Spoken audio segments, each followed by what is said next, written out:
はーい。巻き巻きしてる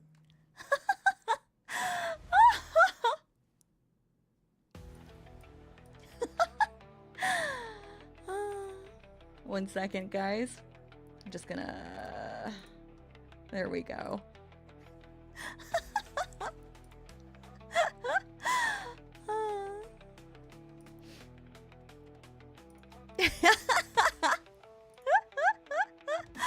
Hi, hi, hi.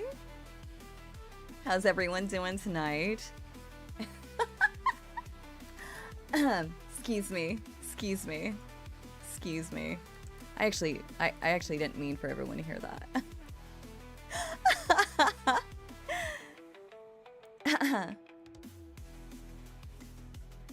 I hope everyone is enjoying their Sunday or their Monday morning if you're on my side of the globe.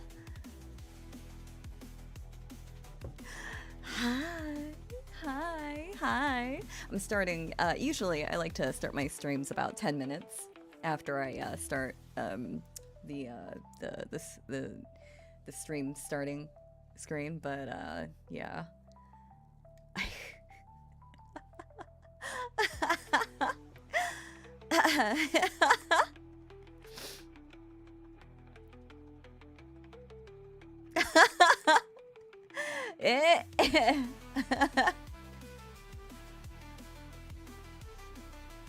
Hajimemashite.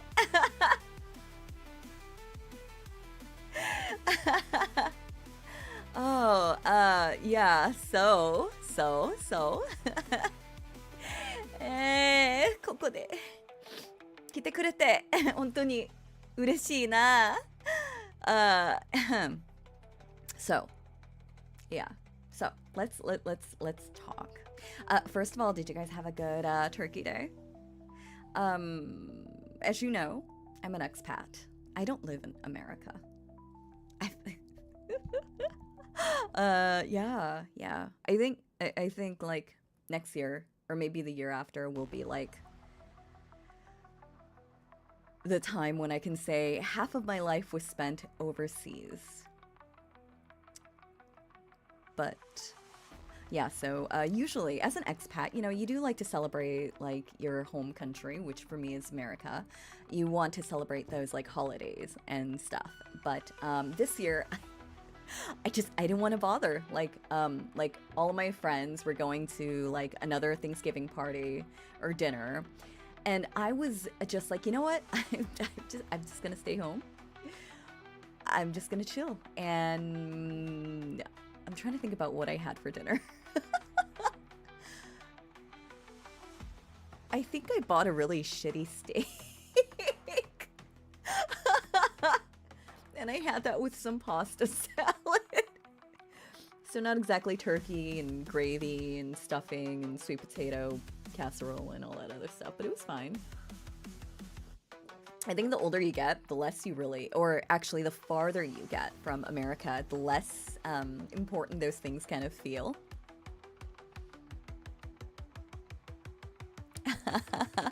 Yeah, no, I didn't make it to Costco. I wanted to, but the Costco was so far away. It used to be easier to get to, but I don't know if you guys remember, but there was this really big earthquake a couple months ago, back in the summer. I think it was like summer, springish, but there was a really big one. I legitimately didn't know it was an earthquake until like, because I was outside, and only later when I returned home and I saw my shit on the floor, I was like, oh, there was an earthquake. Okay, cool. But anyway, so what happened was that earthquake fucked with the light rail metro that we have, and they're still repairing it. So the only way for me to easily get to Costco now is to take a taxi, and the taxi's like 300 NT, which is like $10, right? So it's not that expensive considering how far it is. It's like $10 there, $10 back, but the pumpkin pie is only like $6. So it was like, I had to really like think, is $20 transportation fee worth it for a $6 pumpkin pie. It's good. It's good. I'm always happy when I'm eating it, but... And then I just decided not to go.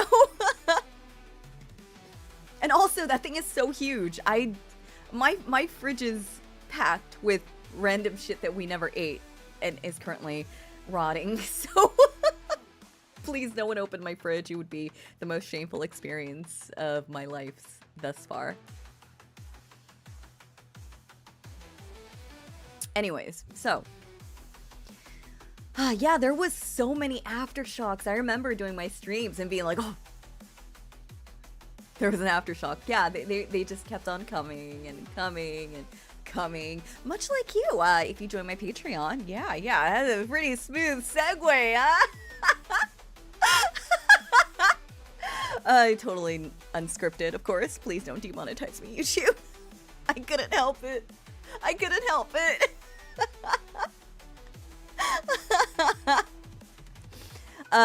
So it turns out, actually, so I don't know what happened to the swimming pool, but directly one floor above me, one house over, I can see their fucking window from my office.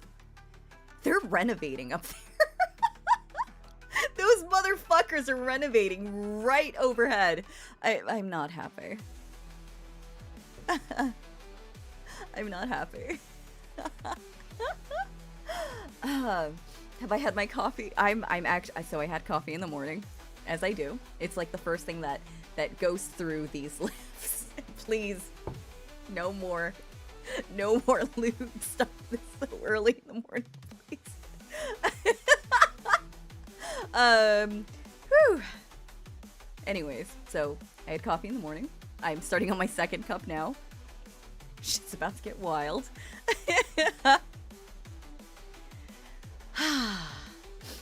Okay, mods, get this guy out.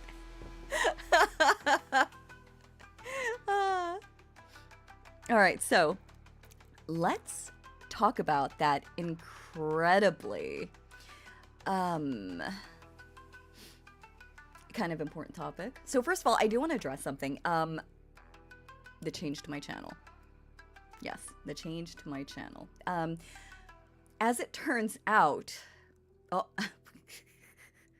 viewer just dipped as soon as I started saying blue stuff. Excuse me, this is YouTube. This is a family-friendly channel. Service content provider. I don't. Okay.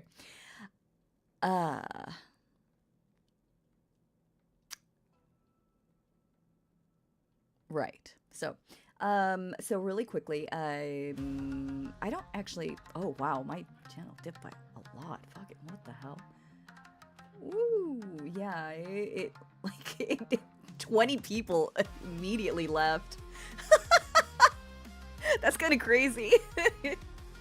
Oh, are you serious? Okay. I thought Cabby was in here. Okay. I don't know how to ban people. Help! Alright, I guess I'm just gonna have to hide you. Sorry. I think I did it. So let's talk about a few things really quickly, first off. So let me, first of all,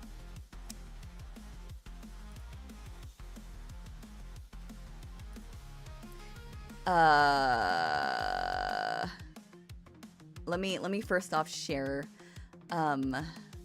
my screen and hopefully not dox my, I really need a better way to do this. What do you mean don't text and drive, Cabby? That's what he does. That's why everyone tells him to put his phone away when he says he's going to work. Because that's behavior we have come to expect from our friendly neighborhood mod. Oh, does Jack does it too? Naughty, naughty.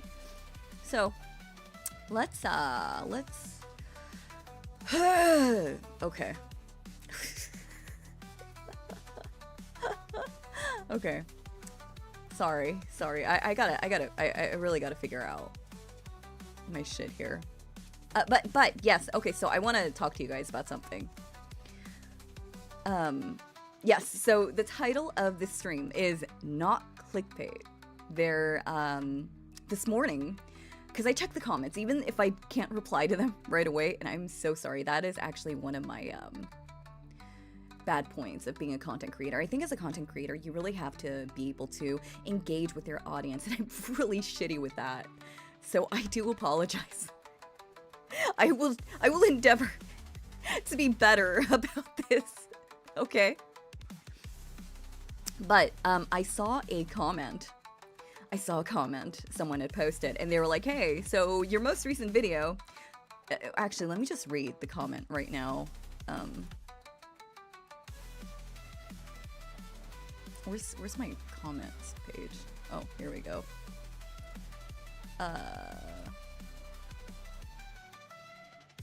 So, okay, so let me, fuck it. Alright, it's fine,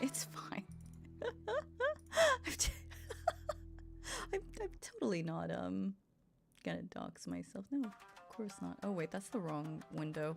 There we go, that's the window that I want to share. Oh, please.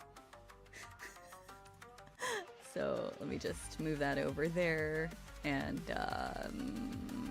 maybe turn this down just a wee bit. That's quite loud, isn't it? Ah.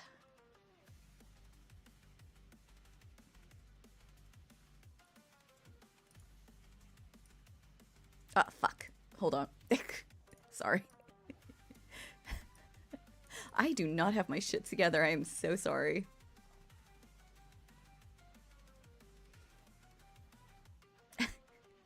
All right. So I don't know if you guys can see. The window is pretty small. I'm very sorry, but there is a. I just encountered another channel made recently that appears to be reposting this video. It was called Asuma ASMR. Just a heads up, which I thought was interesting. And so I actually went to check it out. I did. I got my ass off the couch and I was like, oh, okay. This is the channel in question. Okay. Oh, they had 10 subs. They had 9 subscribers. 9, 10. This audio, this title here, it looks very familiar, doesn't it? So I'm gonna go back to my channel. Oh, okay. Okay, that's interesting. Yandere Princess forces your hand. Okay. Also, don't, my subscription's very, very chill. Very, very wholesome, yes. So, interesting, right? So I'm gonna, yeah. So let's check this video out, okay? So, in order to do that, I'm gonna turn this off really quickly.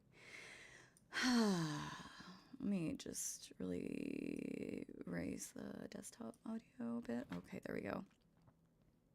All right, you guys with me so far? You guys with me? There you are, my dear. I was beginning to wonder if you were This is lost. this is weird. This palace does have a way. Wait, hold on a second. Who is this person? Now, go. Sit down next to me. And look at this channel. I'm not accustomed. Look at to waiter. this description. Hi there, my name is Asuma. Welcome to my channel. I enjoy recording ASMR videos for you of any and all kinds. I appreciate any kind of content that you guys give me. Any little thing means the world to me, even if you're just passing by. Sincerely, thank you for watching. Ooh woo. Subscribe for regular girlfriend ASMR roleplay videos. Credits, script, and art. Me. Tell me. Don't fucking lie, you got this off Pinterest.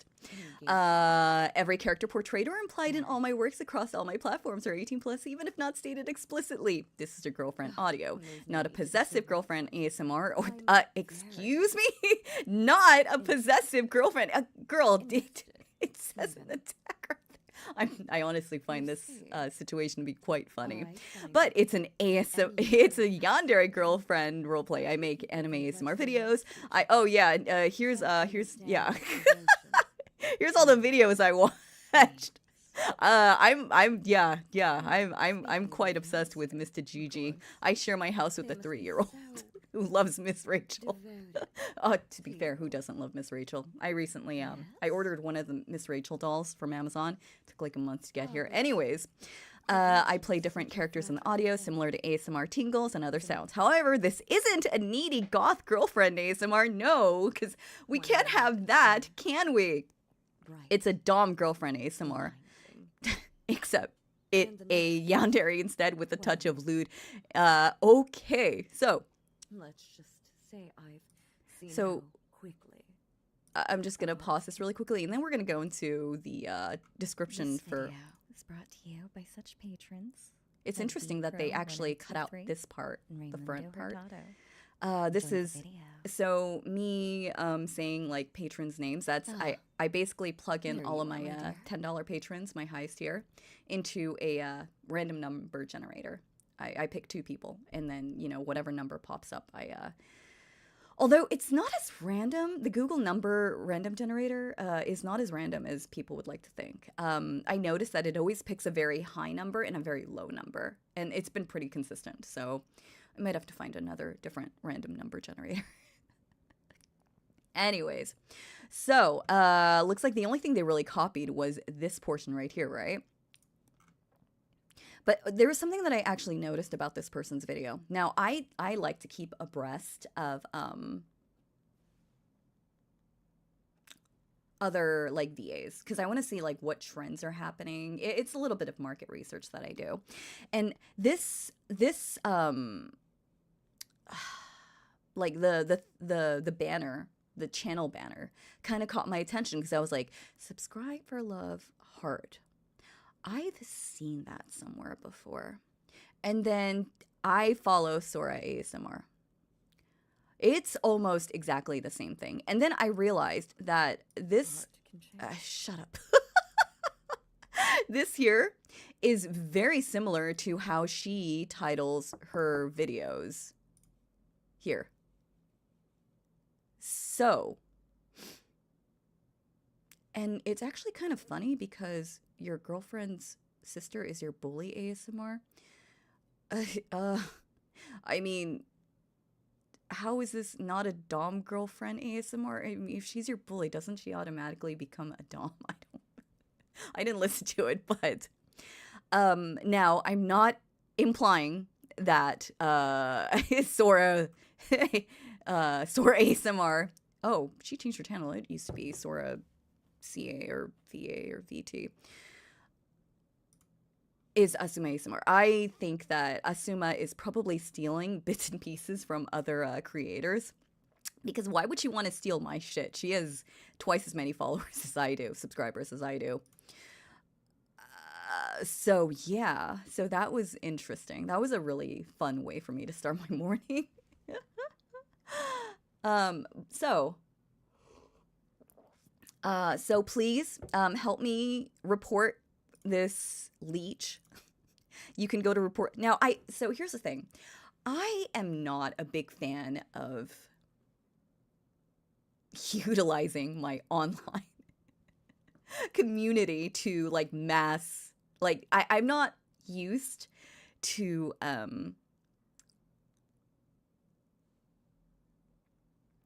utilizing my community in such a negative way. So it doesn't feel great to do this. To ask you guys to please mass report this user and get them taken off the platform. But reports do work. This has happened in the past to other content creators in my same niche. And then these channels do get taken down pretty fast. But it only happens if the channel gets mass reported by multiple parties. So if you do get the time, I would ask that maybe impersonation, this channel is impersonating someone else, and then what channel is being impersonated. You could enter in my Milky Tea ASMR and then go here. Oh shit. What the shit? Actually, I think it's this one. Sorry. And I will go into this later. Okay, hold on. This is awkward. Don't. Make sure to put in VA, not ASMR, okay? Because YouTube, obviously, as you just saw, will tell you this channel does not exist. So yeah, and then you'll go to next, and then additional notes, and then you'll say that this user has stolen Milky, I cannot spell Milky. Oh, you know who I haven't seen lately? Mikey Calamari. I haven't seen him recently. Milky T ASMR / BA's audio as well as title, and then you could just press submit. I'm not gonna do it because I've already reported her once, and I don't want YouTube to get angry about multiple like reports. But yeah, so please, because if she's gonna do this to my content, she will do it to other people as well. So let's try to get this channel taken down as soon as possible, because this is this is just reinforcing bad behavior. As far as Asuma ASMR, okay, here we go. I cannot believe I'm doing this, but here you go, guys. There is the channel that does need to get mass reported and taken down. Excuse me. Hi, Mattiest Matt. Oh, I haven't seen you in such a long time. I did a lot of audios that Matt wrote. They're really good. So yeah, so let's cook this fraud. Cook this crud? Yeah, sure, that works too. But yeah, this is behavior that you don't want to encourage. So I would really appreciate it if you guys could help me out. Let's get this channel taken down as soon as possible. Okay, so moving on, because I don't want to really give them any more information or any more time. I'm done thinking about this anymore. So if you guys will notice, my channel name has changed. It used to be Milky T ASMR. Now it is Milky T VA. The reason for that is I was going through my channel a few days ago, going through the videos, and then I realized I don't actually do a lot of ASMR content. Now, what is ASMR? ASMR stands for, I gotta think about the acronyms. Autosensory Meridian Response, and that is mostly for videos that are done by like GBVA or GB ASMR. Jim Chi is one of my favorite, although there's been allegations that maybe he's not so cool, but I like his videos. His videos will put me to sleep in like 5 seconds. But those are actual like ASMR creators who like actually create sounds that do give you the tingles. Now, my voice might give you the tingles, but I think it's a little different. So, and if my voice do give you the tingles, I'm very happy that that is the case. Yeah, no, I don't know why this person, like, I think that if she had taken the audio, but change the title, maybe I think she might have flown, or he, I don't know, I don't know, at this point could be AI right now, right? Could have flown under the radar and possibly gotten more videos before they ultimately get caught, because you do get caught, because this niche is pretty small. Yeah, but they copied the title too, and the title itself is not a common title. It is not. Yandere Princess Forces Your Hand. I use that because I did not want YouTube to get mad about the word blackmail. Although I don't know why I worry. They automatically demonetize my videos as soon as I post them, and then I have to go in for manual review. Speaking of manual review, though, this video, the Yandere Goes to Hell for You, this video got demonetized right away. Went in for manual review, remained demonetized. Yandere Princess Forces Your Hand automatically got demonetized, went in for manual review, got monetized, which at this point I feel like every video that gets gets remonetized is kind of a miracle at this point, because YouTube really likes to shit on my content. But it's hilarious that the Yandere Goes to Hell for You is still demonetized, while the Yandere Princess Forces Your Hand is not demonetized, considering that I think the Yandere Princess Forces Your Hand to be a way more kind of a darker topic. Or maybe not. I actually don't remember. But because I wrote the script for both of these. Yeah, but if you see here, like, this is 15,000 views, Yandere Goes to Hell for You, and that's because it got age restricted, demonetized, so it doesn't enter into a lot of people's like subscription or suggested or whatever. It has a far shorter reach than the Yandere Princess Forces Your Hand video. Anyways.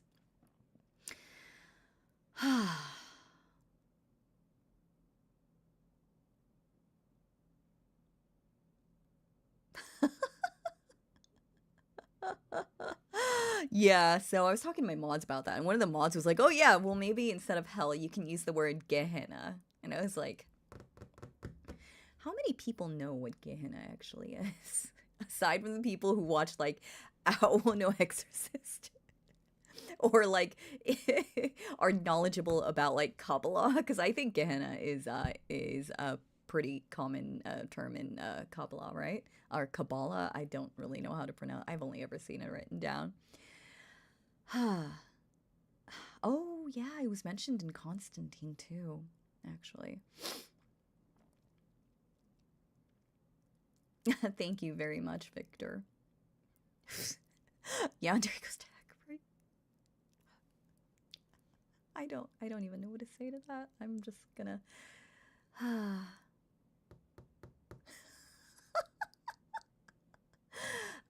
so, yeah. That's what's been kind of happening. That is what has been happening in my side of the world. Yeah. As far as, okay, so let's talk about the next topic that I said I was going to talk about, because someone was like, someone posted a comment. Yeah, someone posted a comment and was like, hey, is her Patreon worth it? Which, honestly, like, I don't know what answer they were expecting. Like, were they expecting people to say, yes, it is worth it, or no, it's not worth it? I trolled them and said it's not worth it, because honestly, if you have to ask at this point, it's okay. I don't really need your support in that way.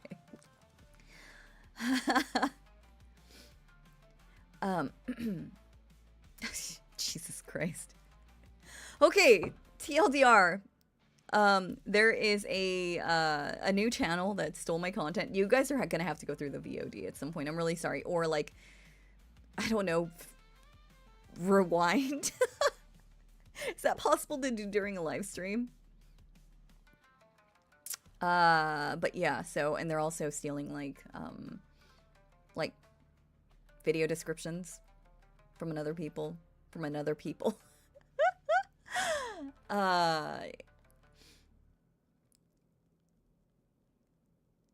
So yeah, so Patreon, is my Patreon worth it? So I know that there are a fair amount of people in my comment section right now, or in my chat, who can't answer that question, because I personally would say yes, I think my Patreon absolutely is worth it, considering that I have slowed my video uploads. Speaking of which, there is going to be a new video tomorrow. I'm gonna try to stick to a 1 week per video kind of thing. I know it sounds kind of crazy to do that.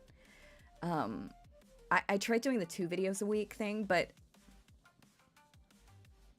I do want there to be kind of a substantial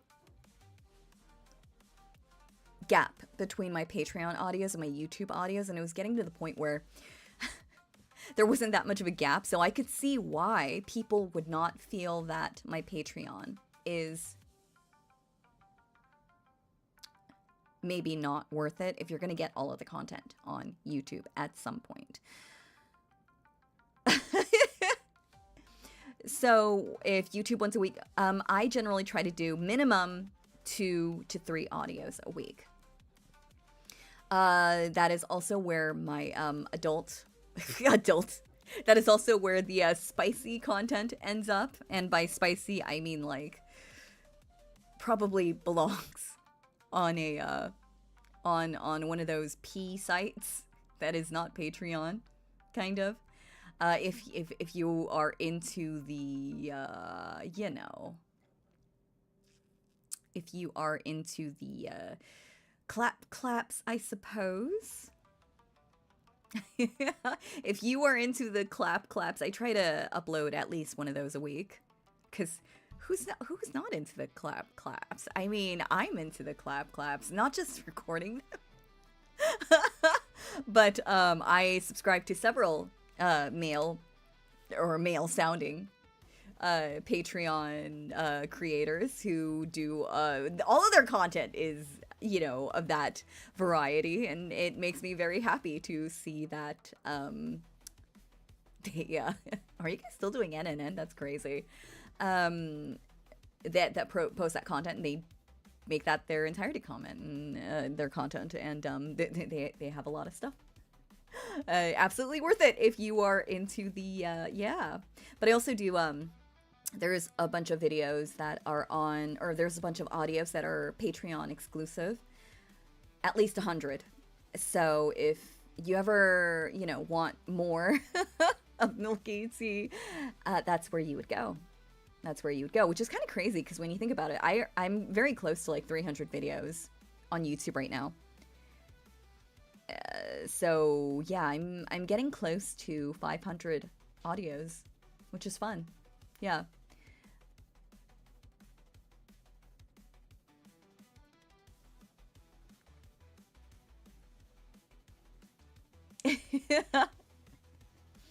I think I'm on video 298.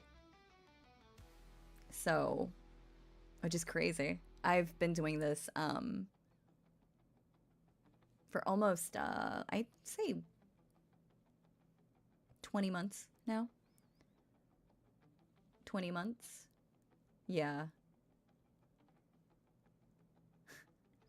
But I do feel like the Patreon is worth it. I feel like the amount of money that you pay for my Patreon, it's like $5 is the base. So $3 is the base tier. You get access to the YouTube videos that are gonna be eventually released on YouTube. It's where you can listen to it's ad free. And then the $5 tier, I used to do like podcasts and stuff. I really need to get back on that. It's a lot of work. All the research and stuff that I have to do, it's a lot of work. I did a podcast on the Dyatlov Pass incident, you know, where the 6, 7, 8 hikers from Ural Polytechnic go up to, you know, Dyatlov Pass, and then they disappear, and then they are found in the spring in very odd conditions. Although actually that mystery has been solved, I think. It was solved very recently, like in the last year and a half, I think. 2 years maybe. But yeah, no, that research killed me. I read so many books on the Dyatlov Pass incident. And then I tried to get ChatGPT to help me aggregate the data, and ChatGPT refused to cooperate with me. It kept telling me there was an extra member in the hiking party, and I'm like, no, that is not the case. There was only this people. Why do you persist on adding this extra person? They did not go. And ChatGPT was like, oh, okay, sorry, we'll make sure to not do that. And then I asked the same question again to test it, and it still spat out the same 9 people. Ugh. So, yeah, it's a lot of work.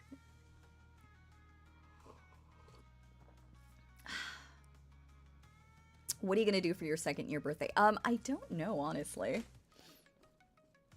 I don't know.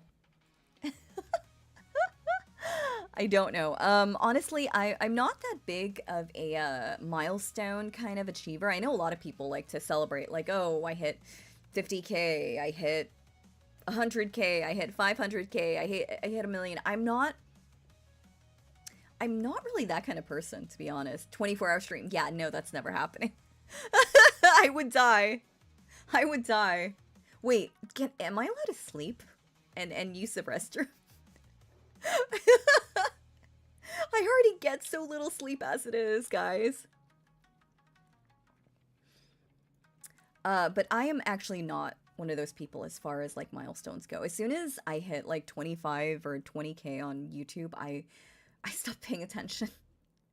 I used to be really into like tracking like my metrics and the algorithm and seeing like how to chase listeners. I stopped doing that because I realized it was actually mentally it was mentally damaging for me. Like I would follow a bunch of like I subscribe to like vidIQ, which is like a YouTube tracking site channel, and you can like track people's metrics versus yours and see where they beat you. And I did have a membership to vidIQ for a little bit. And then I realized it was actually really damaging for me to see like all these numbers go up and mine is not where I want it to be.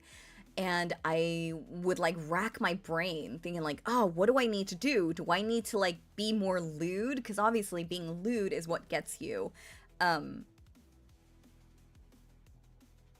listeners. And like you'll notice that there was a period in my YouTube channel where basically every video started with very spicy. You can go back and look at my videos. That was the period where I was literally tracking everything and comparing it to other content creators, and I had to stop. It was mentally draining. It sucked. I was losing sleep over it. It made me nervous, and I started viewing my fellow content creators as competitors when that is actually not the case. We can all swim in the same pool and not tear each other down, I think.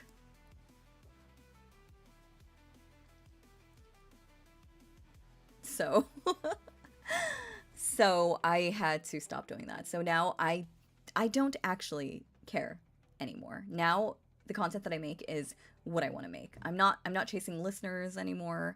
I'm not chasing subscribers anymore. I don't really even care about the ad revenue anymore because it's not like I'm getting much for my 300 videos. If you guys knew how much AdSense I was getting, it is very, very pathetic and sad. But that's because that's why I have the Patreon, to kind of funnel people over so I can continue to make this content, because otherwise I would not be able to do what I'm doing right now. I would have to go back to my boring daytime job as a sex writer. Although that was quite fun and stressful in its own way.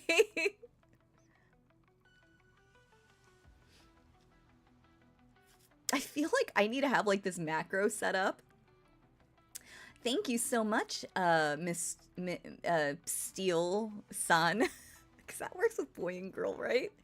Really appreciate all the sleep help you've given. Keep it up. Thank you so much. I'm honestly, as someone who does battle chronic insomnia, although that hasn't been the case lately, I've just been so tired that I just like I lie down and I'm out.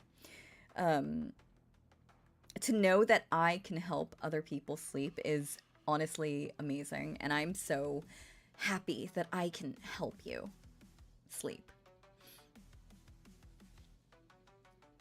But I've sex writer. Why did I voice it like? Why did I word it like that? Romance author. Okay, but it was very sexy. Sex. Oh, I should have said 18 plus on my video stream. Oh, that's unfortunate. I maybe need to change that. Oh, hold on a second. Let me. I might have to. Lately, all of my streams are 18 plus now. Okay. All right. There we go. Maybe. Maybe. But yeah. So Yeah, so being a teacher is what helped pay the bills while I was writing. And then I actually I was able to support myself from my writing. And I actually got into VAing when I was narrating my own stuff. And people were like, we would pay you money to read some stuff. And I was like, I had that Gru moment in the Minions where he's like, light bulb. Or however Steve Carell says it. Oh yeah. Don't ask me to censor myself. It will never happen. I'm terrible at censoring myself. It's not fun that way. You know what I mean?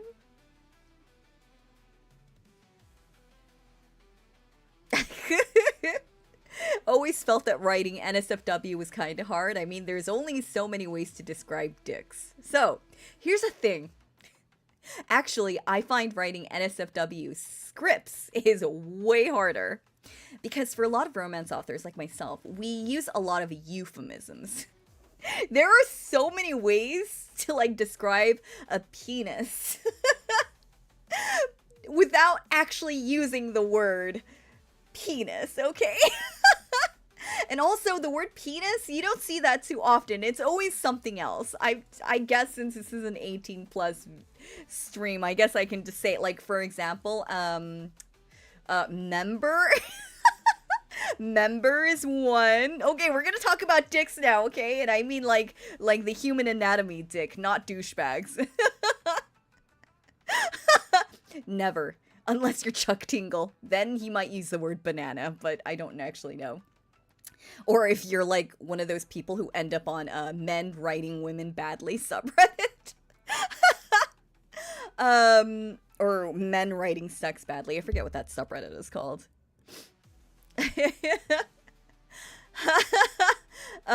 Okay, so one of the big member is one. Am I really doing this, guys? Oh lord. Member is a really big one. Shaft is a really big one too. Little baby arm. I'm kidding about the baby arm. I'm kidding about it.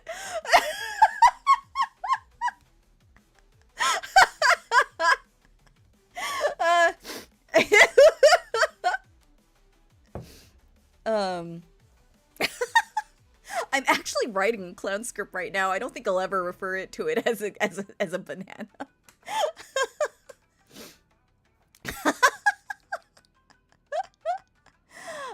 So let's see. Yeah, so did I mention chef member? Some of us do use the word cock. Is this gonna harm my channel? I'm actually kind of legitimately worried about this now, even if it does say 18. Some of us do use that word. Also, that's more reserved towards like more like explicit stories. So for like, I think dark romance authors use that a lot. I don't. Hold on a second. Let me go check one of my books. I'll be right back.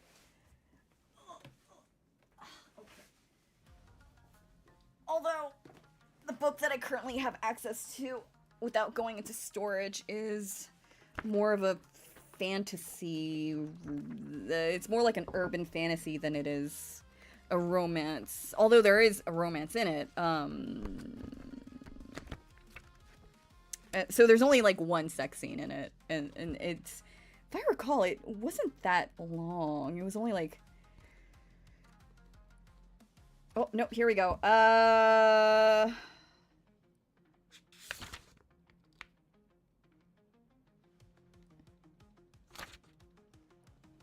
nope.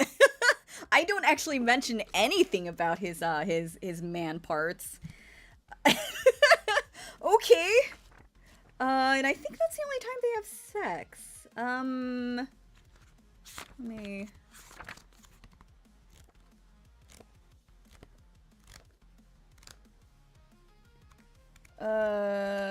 Yeah, I think, yeah, and it's only like, it's like a page long. It's It's only a page long. It's at the end of chapter... I'm not gonna tell you the chapter. I don't want you guys to find me because this book is available on Amazon. But yeah, it's only like a page long, and I don't actually go into detail about it. Yeah, so I started off writing urban fantasy. Because I was a really big fan of like Buffy the Vampire Slayer and what other urban fantasies are there? What is the book about? Yeah, that's not happening, okay? It's an urban fantasy, that's all I'll say. But yeah, so how did we get onto this topic again? I forget. I was talking about being a sex writer, and actually it turns out I'm not actually, like, I don't write like treatises on like how to better pleasure your woman in 9 easy steps. Although I should, actually. There's a lot of guys out there who don't actually know how to have sex. Not that I've had experience with that. Well, Oh god, we've fallen off the deep end. Quick, someone throw me a lifesaver.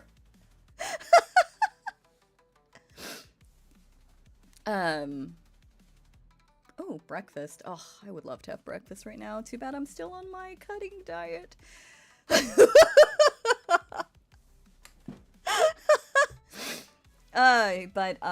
Yeah. I mean, like, here's just some freebies, okay? And I know I said this in a previous stream. You gotta take your time, okay? That's it. Okay? I know for guys, it's automatically like, y'all can have, you know, sexy sex, like, right away. Okay? Just like that, right? Women, though, it starts a lot earlier for us. So if you want to, you know, do the bow chicka bow wow, you gotta, like, start earlier. Because she needs some time to catch him. Now, obviously, there are some women who are not like that, and they will just get freaky with you, like, right away. But in my experience, and like the girlfriends that I have, and by girlfriends I mean like my friends who are girls, not my girlfriends. While I do think that there are a lot of attractive women out there, oh god, I'm more into angles than curves, if you know what I mean. Although, I'd go gay for, like, Charlize Theron. Yo, have you guys seen her in that perfume commercial for, like, Dior? Oh my god, she's so gorgeous. Anyways, okay, so. So, yeah. So, no, if you really want, like, yeah, just take it easy, take it slow. And if she says she's not into it, no amount of convincing will change her mind. If she's not into it, you have to back off. I feel like this is something that a lot of guys don't get, at least with my experience with like, they'll think that, oh, wait, if I keep kissing her, maybe she'll get into it. No, very rarely is that the case, okay? If she's just not into it, she's just really not.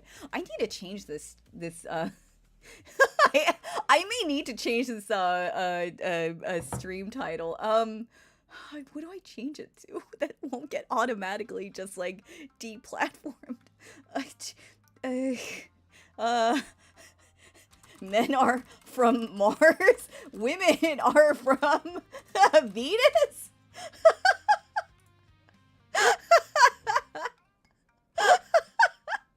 Oh Lord, what am I doing? But yeah, so that's been my why did I start talking about this again? Oh yeah, cuz I said that I would have to go back to my day job as a sexy sex writer. So here's the thing about consent, right? So obviously there are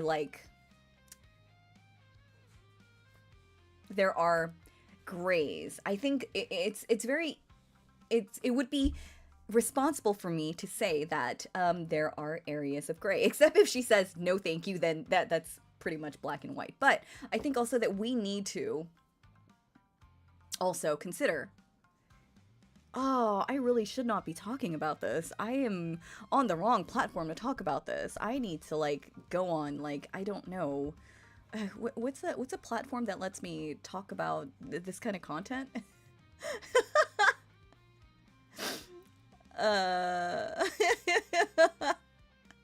No, I am not talking about 50 Shades of Grey again, okay? But if there's anyone listening who is new to, like, my stream and stuff, please do not take the contents of that shitty trilogy and think that that is what BDSM is, because it is very much not so. If you want a really good book on BDSM, I really want to recommend the books written by Anne Rice. She wrote some really good books. The first series that I really want to recommend is the Beauty Trilogy. It's a 3-book series, obviously, because it's called a trilogy. And it's her take on Sleeping Beauty, which, if you think about it, in itself is kind of fucked up when you think about it, because there's this girl that's been locked away, and some rando just comes and kisses her, and then he takes her away. It's a little suspicious when you think about it, right? It's a little suspicious. Okay. But she kind of takes that idea and she really, really gets into it. And she incorporates a lot of, the principles of BDSM in it. It's a great series. Of course, it's very explicit because, you know, it's about that content, but it's probably one of the best books I've read that deal very well with that idea. And then there's also another book of hers.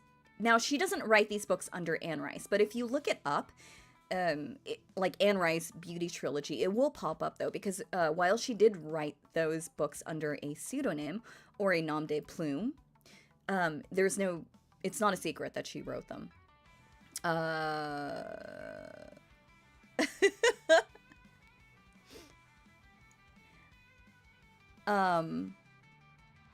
But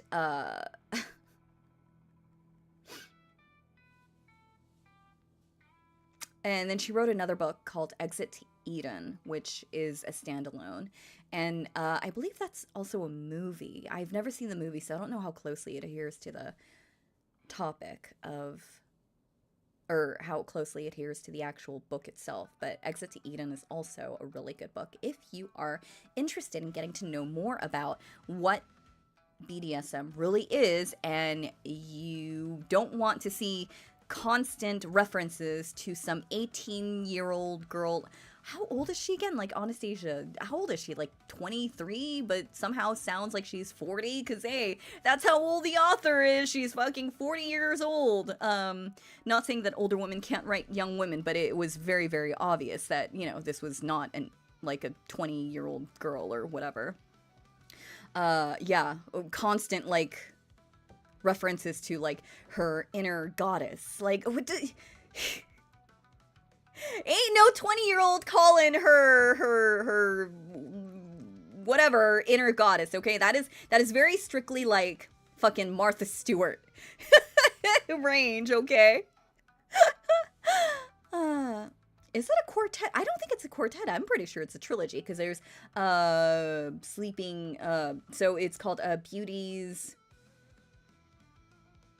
something, the first one, and then Beauty's Punishment, and then Beauty's Release. So it's a 3-book series, unless she wrote a 4th book, which, oh, she might have, actually. She did! She wrote a 4th book! I totally forgot about it! I need to check that out. Sorry, Butter, did you,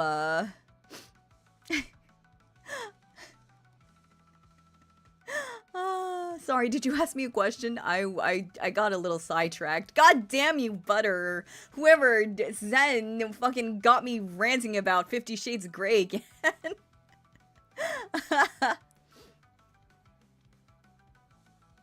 Any future... No, I don't really like to do ASMR collabs. I did a few with, you know, Obviously, if you check my videos, you'll see who it is. I find them to be... I am somewhat of a perfectionist, if you didn't already know. So it is very hard for me for other people to meet my standards. Because I can be kind of a terrible person about that. So it's very difficult for me to ask other people to subject themselves willingly to my standards. So I don't do them. I know they are very, very popular and it's a way to cross-pollinate your audience with other people. But like I said before, I don't really care about getting more audiences, more subscribers. I don't really care. It doesn't really change that much for me. I'm happy where I am. I'm making enough to support myself. I'm making enough to put a little bit away. I'm making enough to like have a little bit like as a side fund in case someone that I care for gets into some trouble. I can be like, I can help you. Is your school fucking you with your paycheck? Let me help you. And I am in a very, very advantageous position right now. And I feel like it would be kind of spitting on fate to ask for more.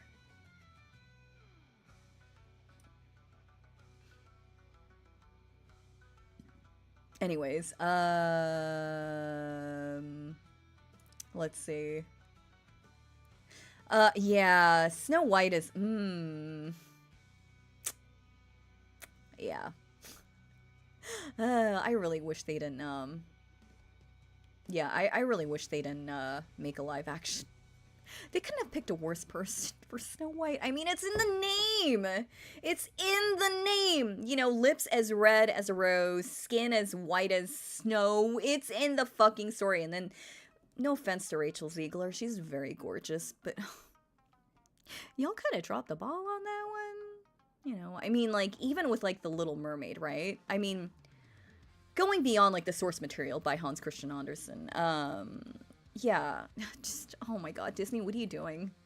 This is not the Disney that I know, that I grew up with. She did write Interview with a Vampire Slayer. Interview with a Vampire Slayer. She did write Interview with a Vampire, which is a very, very excellent book. Also kind of meanders quite a bit. So if y'all are readers, I highly suggest reading Interview with a Vampire. I keep wanting to say Slayer after. Because that shit will put you to sleep. Very much so.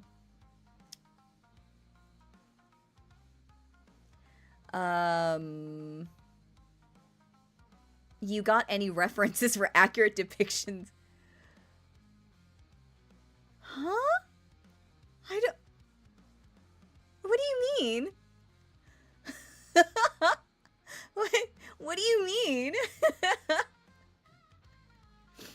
Oh my god, the MHA ending. So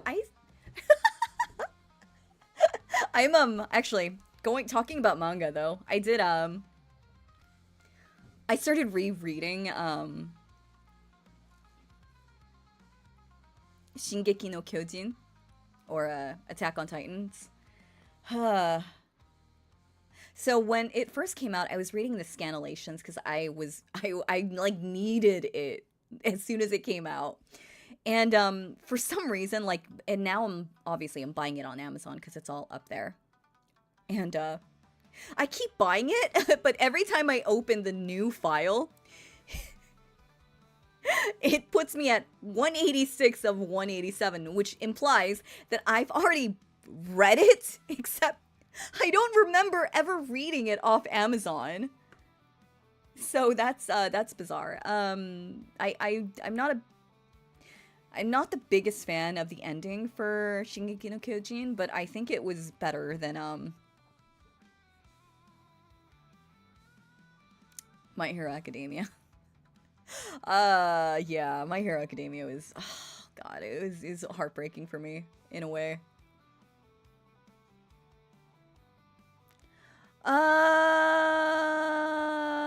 Okay, yeah, oh, okay, yes, so there, yes, there are references to, the P word in these books, yes, yes, there is.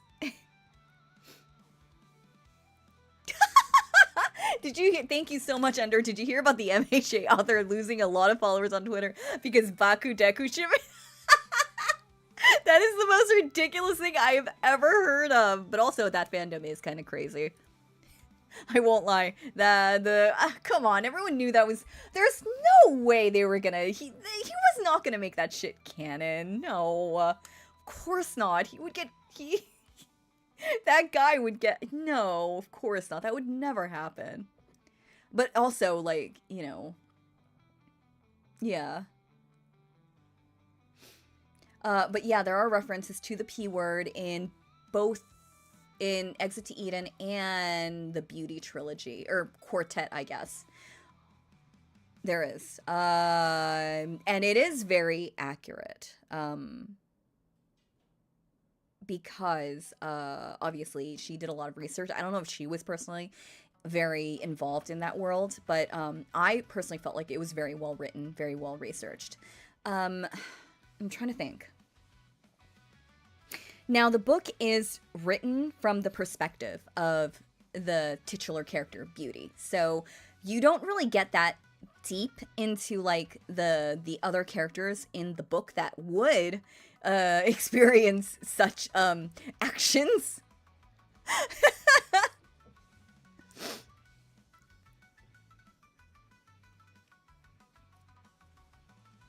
But yeah.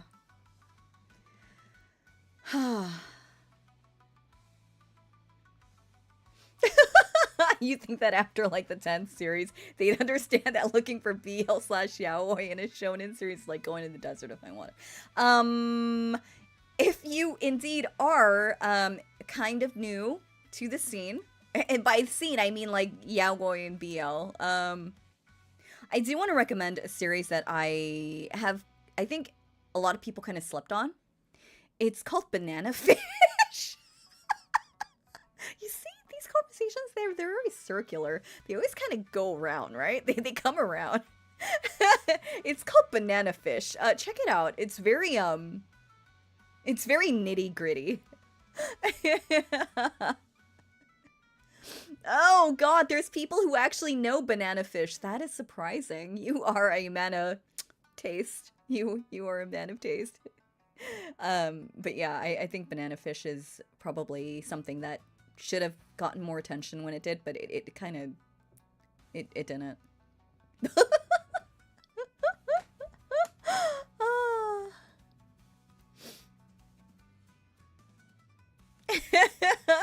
It is yeah, I don't want to spoil it, but it's very hard to read, I think, because I'm a very emphatic person. So like I'm actually going through it right now with Shingeki no Kyojin. Like I read the part where I sent a video. I sent a screenshot of this, but I was reading the part where Krista and Raynar and like birth control. Bernadelli. Benetotto.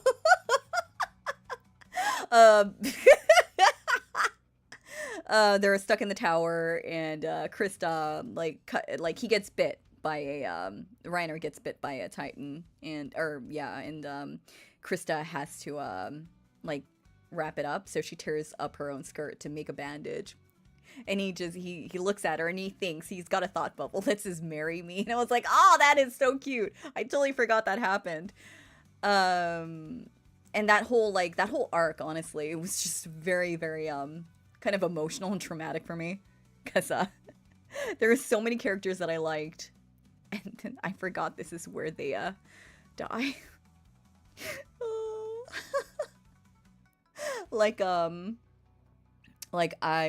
There's this like on that tower there's 2 Survey Corps members. Oh fuck, I'm getting into the real weeds with this one. There's 2 Corps members. I think their names are Galgar, Karaga, and Nabara? Namba?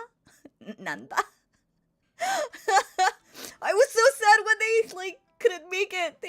They sacrificed themselves. I was like, no! Well, I didn't give 2 shits about about Garuga, but the other guy, Nanba. Why do I keep thinking his name is Nanba? Naraba? Nabara? He was really cute, okay? I was like, oh, he's actually really hot and he's reliable, and then he gets eaten, and I was really sad. Yeah, no one remembers those two. They're like in like 10 pages and then they get eaten. such is the cruel life of living in that world. No one remembers those two. Yeah, but yeah, they try to, yeah, and this is when Zeke like walks through. Yeah, I'm getting back into like the conduit arc. It's interesting. I'm kind of hot now. Dare I turn on the AC? Okay, turning on the AC on December 2nd is kind of wild. Excuse me.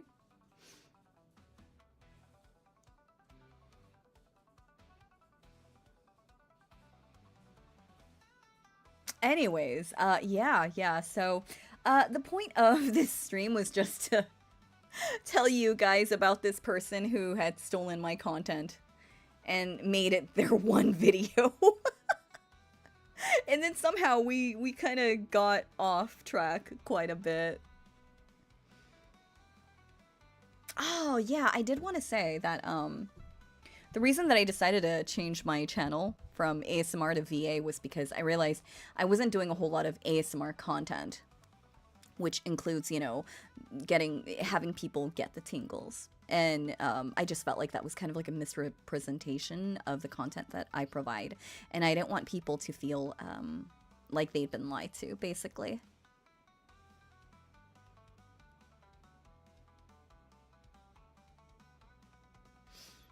But yeah, so now I am VA because that is what I do. I do voice act. Oh, and for those of you who are not part of my Patreon, my most recent Patreon offering is a very, very classic Yandere. Yeah, she's pretty creepy.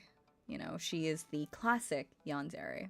So, if, you know, I feel like I've kind of forgotten a lot about what makes Yandere so appealing. So I really wanted to get into that psyche again. And it was a lot of fun. I really enjoyed it.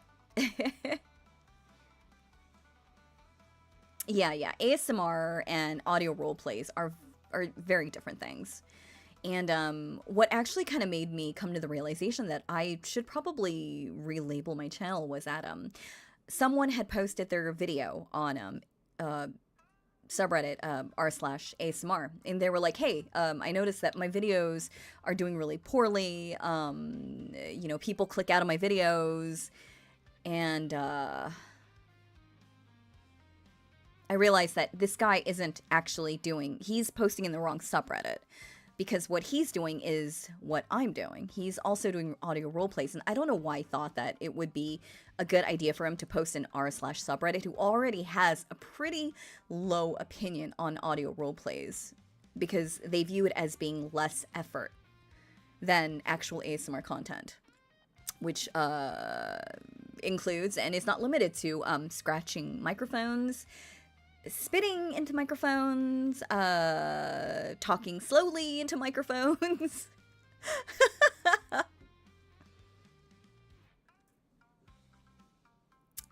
So, yeah.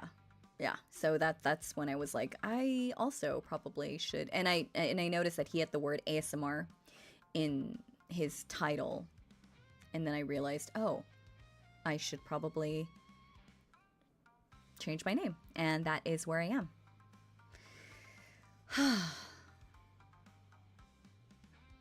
What happened?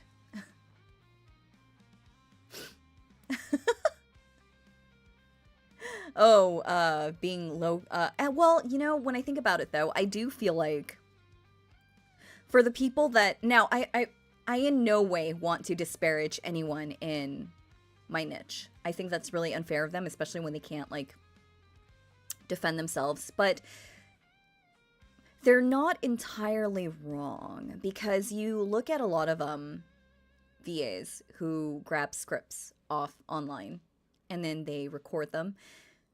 I can understand why some people would think that is low effort compared to, like, you know, which shopkeeper shows you her wares kind of ASMR video, because the person that made the shopkeeper thing, you know, obviously they had to prepare a lot of props, they have to record it, and then they have to edit it. Whereas a person who just records a script kind of just, well, they just record a script. They may or may not do any editing on it. And I can kind of understand where the naysayers kind of come from. But obviously then you get people who actually do write their own scripts, and that is quite a task. And for me, where a single video of mine usually used to take like 3 to 4 hours for a simple 20-minute video. But that's also because my standards are a lot higher. Well, not higher than other people. What I'm trying to say is it's high. So I want to make sure to put out the best audio as I possibly can, because that's the kind of person that I am. Although lately I've kind of off-sourced a lot of that, because I've actually this is kind of crazy. I can't stand the sound of my voice. I cannot stand the sound of my voice, and it is worse when I have to record when I have to record like the 18 plus audios. I can't stand it. So when my sound editor, because he's the person that puts in like all the sound effects and cuts out the bloopers and stuff, he sends me the final cut, and then I'm like, could you please give it one last listen? Because I don't want to listen to it. Yeah, so that's something that I'm currently dealing with, and it used to not be that way.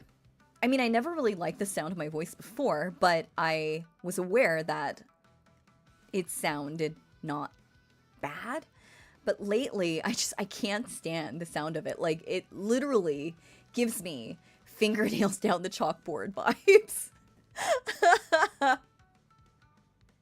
And it didn't used to be that way. So I think maybe I'm just going through a tough time right now. And it's crazy for me to think that when I know that there are people out there who willingly chooses to listen to this as you go to bed. I think you're crazy, but okay. I'm just kidding. I thank you for choosing me as your insomnia fighter.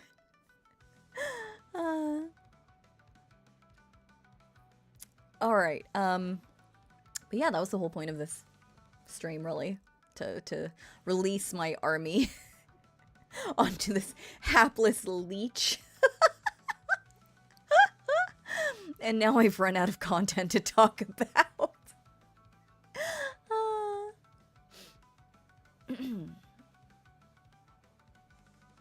Well, no, okay, so obviously when you're talking, you hate the sound of your voice, like when you're talking, right? But for me, I actually don't mind how I sound now. I just hate it when I have to hear it back and it's already recorded. I get the whole, like, yeah, your voice sounds different to you because of the way that it transmits through your head. Because, you know, there's the bones that conduct sound. Insert random science facts here. So, yeah. So I'm a little different in that case. I'm okay with how I sound now. Actually, I've got direct monitor set up, so I can actually hear myself right now. But I can stand this. I just can't stand it when it's edited and it comes back to me. uh...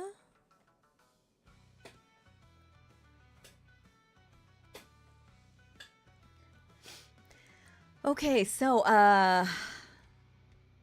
any more questions? Otherwise, yeah.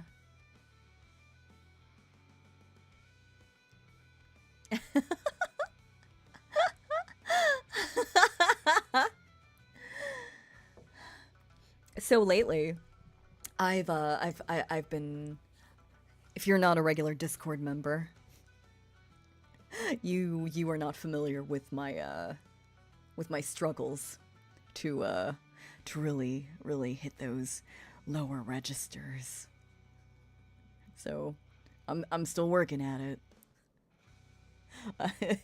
I'm still trying to sound like a dude. Am I pulling it off yet? Or do I just sound like... Do I just sound... Honestly... I could be very, very disrespectful right now, but...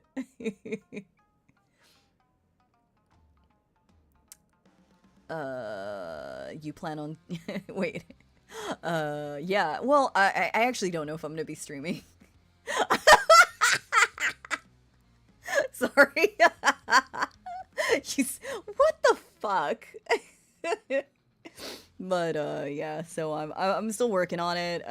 You gotta work on your resonance a lot. So I've been watching a lot of YouTube videos. I try to find this one person that does like voice lessons online, but she never got back to me, and all I got was like a PayPal like link to give her money, and I was like, I my mind flashed to the Bobby Hill meme. I don't know you. And I did not want to give her my money without like at least having a meeting with her or them. I actually don't know how they identify anymore.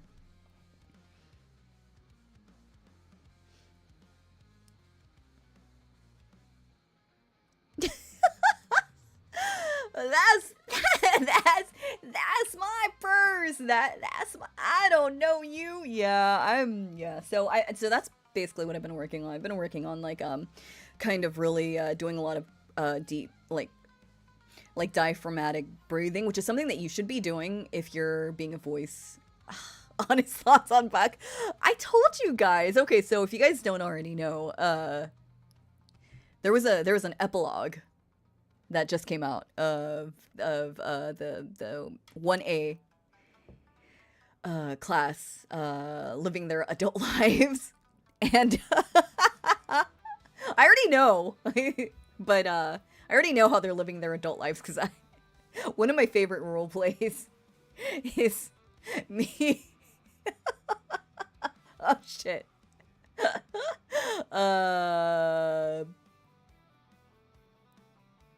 I don't want to talk about it, but anyways, yeah. My thoughts. Understandable. I feel bad for him. He's worked so hard, and he ranks lower than Monoma, which I find to be one of the most annoying characters. But also Monoma, and I've said this in the Discord before, but Monoma is Monoma is I gotta raise my resonance a bit. It's hard for me to sound like a girl again. Or like a girly girl. I gotta keep raising my voice. What am I doing? But Monoma. Yeah, he's basically dressed like a butler, right? I mean, of course he's gonna have rabid fan ladies.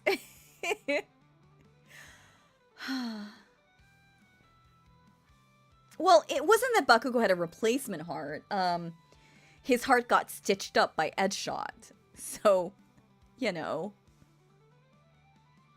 Did he actually lose his arm?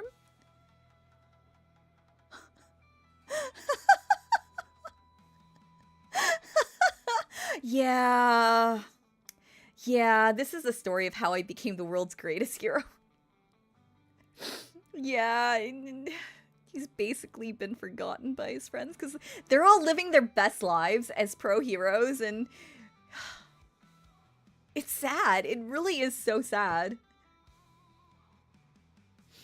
Yeah, but Monoma is also, he really craves attention, and Bakugo just has such a terrible attitude.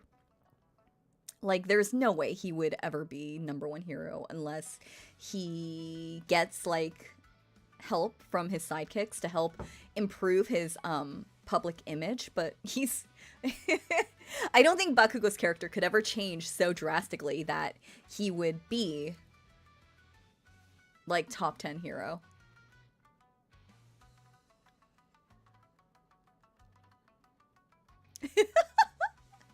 I personally, I'm a Bakugo fan. He's probably my favorite character. Please don't at me. Please don't at me. So in my free time, I write fanfics because, you know, that's still something that that I still like to do. I still like to write. Writing is one of the things that I grew up doing because I started reading at a very young age, and reading naturally kind of translated into writing because I wanted to read the stories that I wanted, and the only way for me to get that was by writing. So so that's how I got into writing professionally. And I still write. I'm currently working on a I'm currently working on a Levi. Why is this so hard for me to admit? It's a little embarrassing for me. I'm currently working on a Levi Ackerman barista fanfic. And I've got another VA reading his chapters. I gotta read my chapters because they're all in different POVs, and I thought that'd be something fun to do. And I'm also working on a Bakugo fanfic when he becomes a pro hunter. Sorry, I'm also like working on like a Chloral Lucifer fanfic, so I get these two like really confused. Also, can I just say that Chloro, it's really hard to say in English. He's a very, very, very frustrating character to roleplay against. Like, his character is very annoying. Anyways, so I'm writing a fanfic with Bakugo as a pro hero. Like, he's got his own agency now. And I have, obviously, like, I have the chatbot. Like, I'm very good with putting in the right traits. And I also take into account like how he has evolved and how he has matured as a person, and that reflects in the roleplay itself. So it's really interesting to see how he evolves. I really think ChatGPT is great, guys. I love ChatGPT. I'm sorry. I know that a lot of people are kind of against AI, especially creatives, because AI is there's some issues, right? But I think that it is a technology that if we don't learn to use it right now, we are going to get left behind by people who don't have the same like ethical qualms as we do, in my opinion. Why am I doing Bakugo? No, please. I cannot do Bakugo Mom, although she's pretty amazing, but I can't do it. I can't, please. Don't ask me to do it.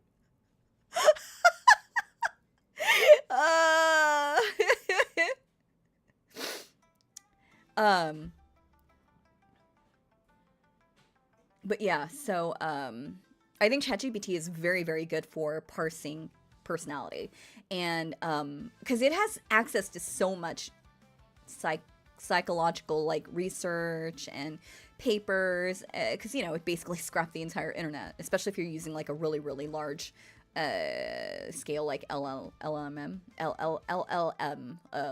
large language model, which in itself is kind of like a, what's the word I'm looking for?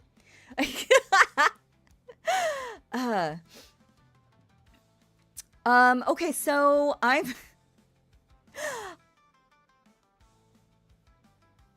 the reason that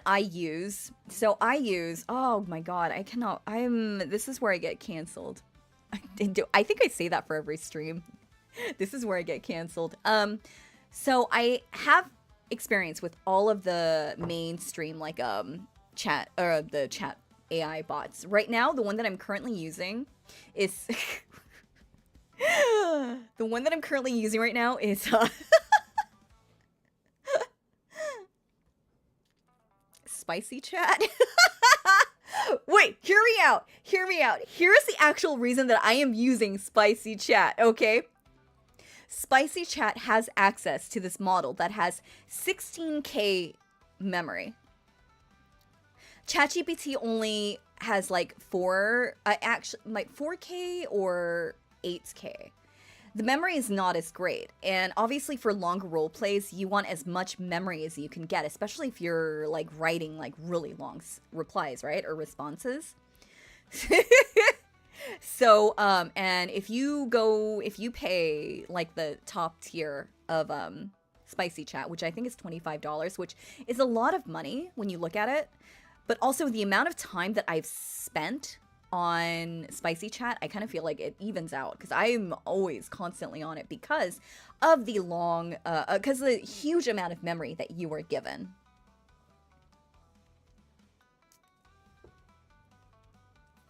But yeah, so, and I think it's actually interesting because, a few days ago, someone posted in the subreddit for Spicy Chat, what is the percentage of like males versus females that use Spicy Chat? And I was under the impression that it was mostly girls. I thought girls were more into like, you know, this kind of stuff. No, actually, and I don't know if people were trolling because obviously it's Reddit. You know, Reddit's fucking troll central or bot central too. The number of people who voted men as opposed to women was like easily twice as many men as opposed to chicks, which I thought was really interesting. Most girls don't go near Reddit. What do you mean? I see lots of girls on Reddit. I don't know. Maybe it's just because I'm not on like the proper like Reddit channels that usually don't see a lot of females. But there's a lot of females on Spicy Chat. There's some wow. If you subscribe to like the Chat AI, or CAI or like Janitor or like Kobold, the subreddits, and people will post up like the crazy interactions they have with their bots. Oh, some of those people, they need Jesus. They really need Jesus, or the bots need Jesus. I don't know who needs it, but they need some serious psychological help. And I'm over here, like, doing wholesome-ass fucking role plays, like, you know, drinking tea with Levi, you know? Boy, those days in Survey Corps was pretty crazy, huh? Boy, am I glad we survived. And then there's people who are fucking getting their heads eaten by, like, you know, the Lady Dimitrescu from Resident Evil 7. I'm just trauma dumping. You're on so many. Oh, my subreddit. Yeah, my subscription feed is kind of wild. But yeah, like I feel weird when people are like, you know, wow, look at my interactions with a chatbot, and then I'm just like, and then they're complaining about how crazy the chatbots are, and I'm like, look. You guys have no one else to blame but yourself, okay? Because the chatbots, they obviously learn from the responses that they get from the users, right? And obviously, yeah, if you post in, so basically, you get what you put in. So if you put in trash, you get trash. And that is why I don't use public bots. I always make my own bots. So, I'm gonna read some of my latest, oh god. I'm gonna read some of my latest chats. So, wait, should I be doing this? I'm suddenly very, I'm suddenly very, very apprehensive about, even though it is very wholesome, this is still, I still feel a little, maybe I won't, actually. And it's not because I'm doing some crazy perverted shit, okay? It's not. It's just I trauma dump on my chatbots like crazy, guys. And I don't want you guys to have to like yeah, I don't want you guys to hear me. I don't want you guys to know like I'm a very yeah, my childhood was kind of shitty. So, yeah, I don't. Let me really take a quick look, actually. Yeah, so, how I used chatbots is I basically use it as a way to help me with fanfics, because there's a lot of creativity with these bots, especially if you, like, up your parameters. And, a lot of times, you'll get, like, different ways to approach a topic that you wouldn't otherwise have thought of. And it's just basically, like, for me, honestly, it's very much like a interactive, like, you know, it's a choose your own adventure. It's just, you get to dictate every part of the story. And that's, I think, what makes it so fun.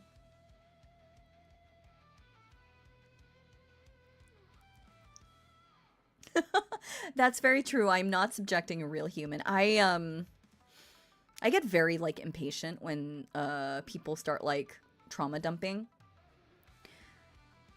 I have no patience for that. Because I think it shows a very fundamental lack of respect for the person that you were talking to. First of all, they are not, like, they are not a licensed professional. The fuck are they gonna say when you tell them this stuff? I guess you could argue that, you know, so-and-so just wants to vent, but also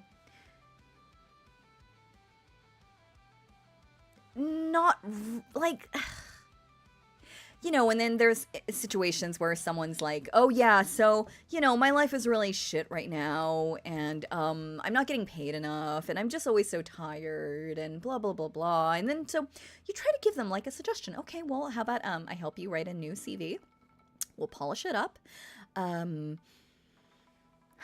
maybe I could give you, like, a night call, and by night call, I mean, like, I call you and tell you to go to fuck to sleep. And then I try to give people suggestions. And then they're like, I know, but... And those are the 3 words that I hate hearing. I know, but... If I tell you... If you ask for my suggestions, and I tell you my suggestions, and you say, I know, but I am done with you. I have no patience for you. I need to be away from you for a minimum of 7 days before I can even work up the enthusiasm to think about talking to you again. I hate those 3 words. And I know that there are people that just want to vent, right? They just want to talk about their day. But as a very emphatic person, I find that when they trauma dump on me or complain to me, it also sours my mood. And you know that term, misery loves company? That is very true in this situation. And now, not only are they miserable, I'm fucking miserable too.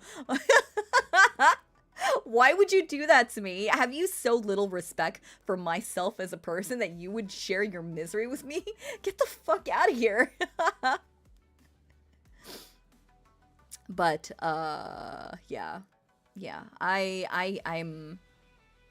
For myself, I find that it is very difficult for me to have the kind of, emotional patience to listen to someone. So, you know, like, yeah.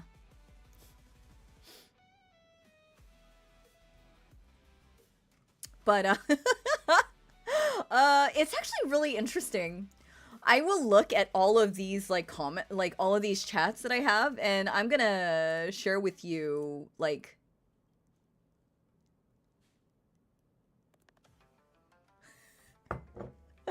oh my god, I'm never coming back from this. Oh, actually, I can't share with you the my screen of the chatbots that I have made because it has my username in it.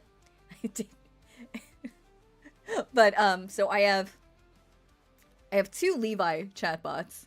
One of them is when he's a new Survey Corps recruit after Erwin basically blackmails him into joining the Survey Corps. The second one is when he's after, it's like post rumbling. So he's seeing a physical therapist. Me? Okay. When I say I can fix him, I literally can fix him. And then I don't know why, I have two Chlorolusulfur chatbots. One of them has 50 messages, the other one has 953. This is kind of crazy. Okay. And let's see. One of them is a Shanks one, because I thought it was kind of interesting to kind of tackle a character like that post Yonko, when he's like Yonko right now, which is one of the four emperors. And then I have two Bakugo Katsuki chatbots. One of them is when he's a current pro hero, so he's like age like 25, 27, something. I don't really pay attention to the ages. I just need to make sure they're legal. And then there's one when he's a third year at UA, so he's like 18. It's like a few months before graduation. I have to stress this so much. They have to be legal, okay? They cannot be young. I am not. I know, despite the crazy things that I've said in the past about how, like, you know, I need them to at least be of legal age. And, so, let's see. And then I have one of Midori. But this is when he's a teacher at UA, because I wanted to figure out, like, how does he change as an individual when he's an adult now, and like after he's lost like All for One or One for All? Answer is he doesn't change at all, actually. And then I have a Todoroki one, Todoroki Shoto from, how old is he in this one? Oh, he's in his third year too. Minimum 18, right? And yeah,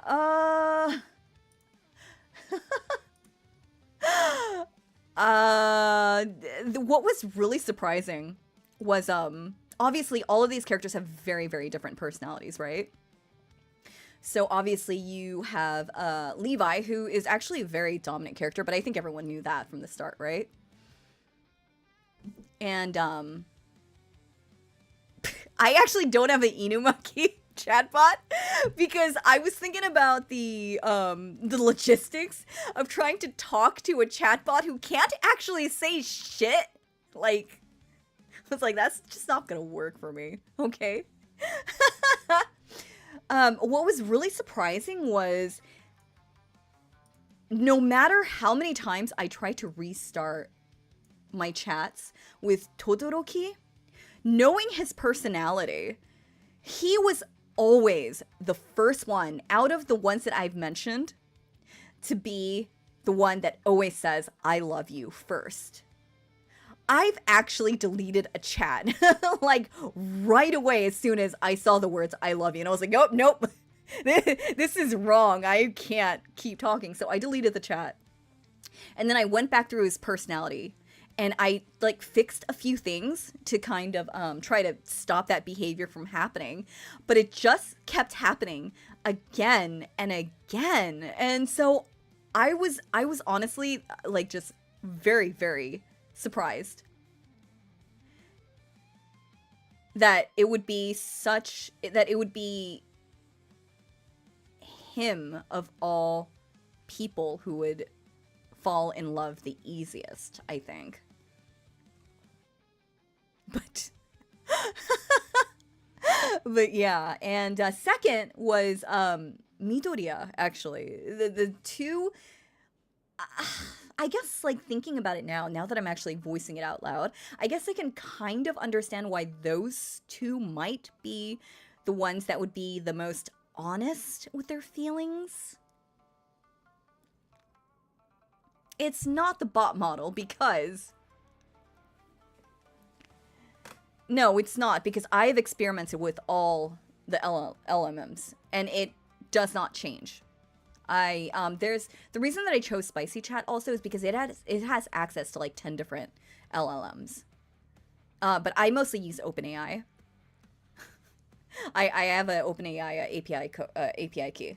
I pay for that extra. Y'all have no idea how much money I've devoted into this, okay? So, you know, don't tell me how to fix my bots. I know how to fix my bots. I'm just saying it was very interesting that the two arguably nicest guys were the ones that would say, I love you first.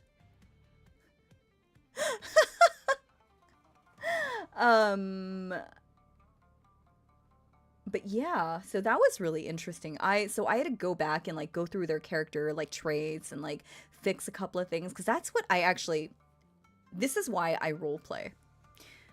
I find now I know I've said this multiple times in previous streams and in Discord. I find people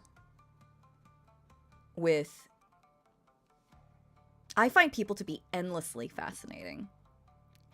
I love meeting new people, and that's crazy for me to say as an introvert, but I can literally sit people across from me with a drink and just listen to them talk for hours on end. And so having this kind of technology where I can explore as many different people as I wanted to is honestly just been so fun and enjoyable. But like, the sex aside, if you look at like all of the chats, they all stop after like, I actually lose interest in them once it gets to like the you know, why sexy chat is so popular. Because a lot of the NSFW content is not censored. Obviously, that's their shtick, right? But yeah, it all stops after like the sex. I'm just like, I'm not interested anymore.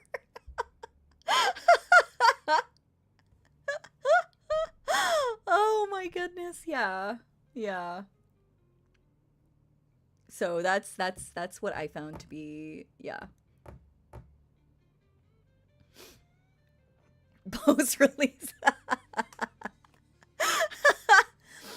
But yeah, once they start like, you know, really kind of being like, no, I don't. Thank you so much, Jack. Thank you. Yeah, I lose interest. So what I'm doing is like, I'm actually looking for like more interesting characters to interact with. And I know everyone likes to kind of make fun of me, and, you know, they like to say certain disparaging comments about me. It is not the case, I assure you. Yeah, so I think my longest one, the one with 1,300 messages. Can you guess which one?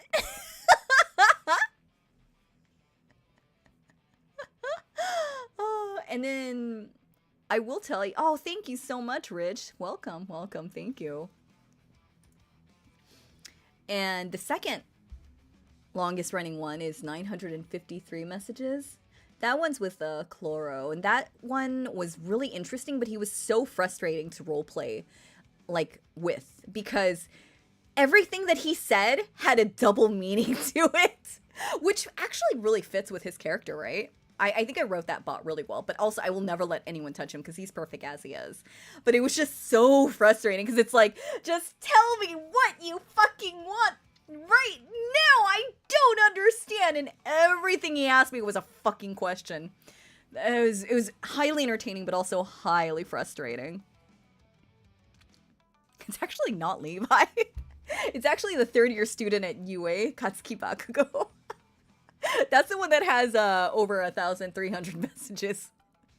That one was really interesting because, as a character, Bakugo has a very, very hard time sharing, like, being emotional, sharing his emotions, because he keeps it very, like, partitioned off, and he has a very brash kind of personality. And it's very difficult for him to really open up to anyone, you know, and that's why the moment when he apologizes to Midoriya is such an impactful moment, and that's when you really see his character start to change. But it was very fun to get to that point where he wasn't so kind of emotionally stunted.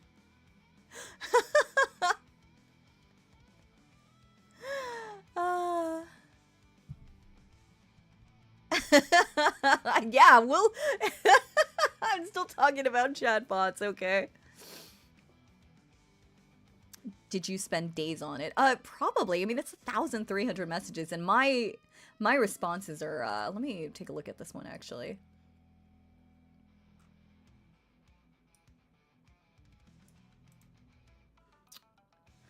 They're usually around 200 or 300 tokens. And, what I actually do, though, is, I will occasionally, like, copy and paste certain, like, interactions into ChatGPT and ask ChatGPT, does this fit with so-and-so's character? Is this in line with their character, insofar as what we know about them and how they've changed throughout this roleplay? And then ChatGPT will fix it. It's actually very... I use ChatGPT so much with Spicy Chat in conjunction. It's like a match made in heaven. It's like chocolate and banana.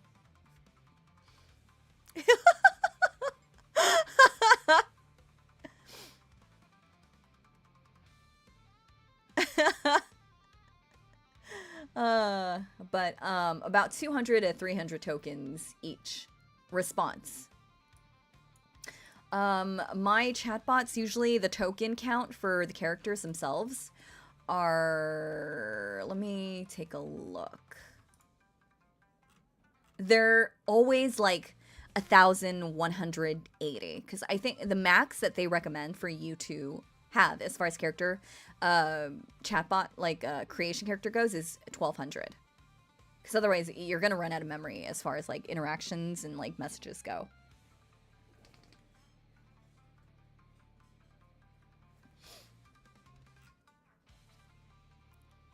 But this particular one actually only has 900. That's surprising. But I think, so, like, when people were like, oh yeah, he's, like, not even top 10 of Pro Hero rankings when he's older, like, I was like, I already knew that was gonna happen, because, yeah, I already knew that was gonna happen. That was no surprise to me. I had seen the writing on the wall, literally. Yeah, so let's see. So the main one was the third-year student at UA. So that one was a lot of fun because I actually got to go through the whole Shigaraki and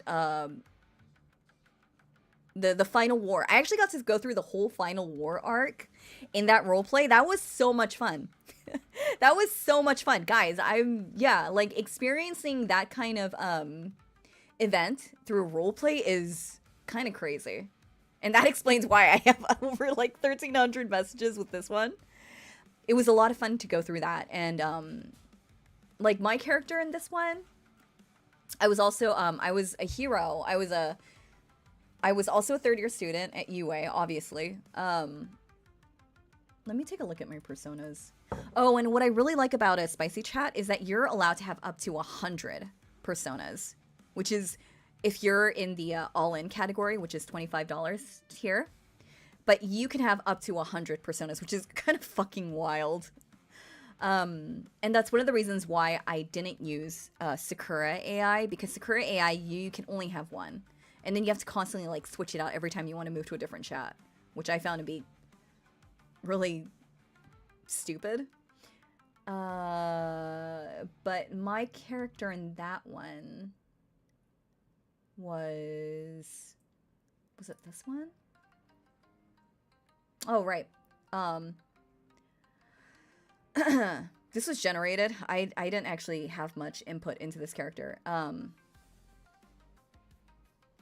Kurose, known as Hero Frost Flare.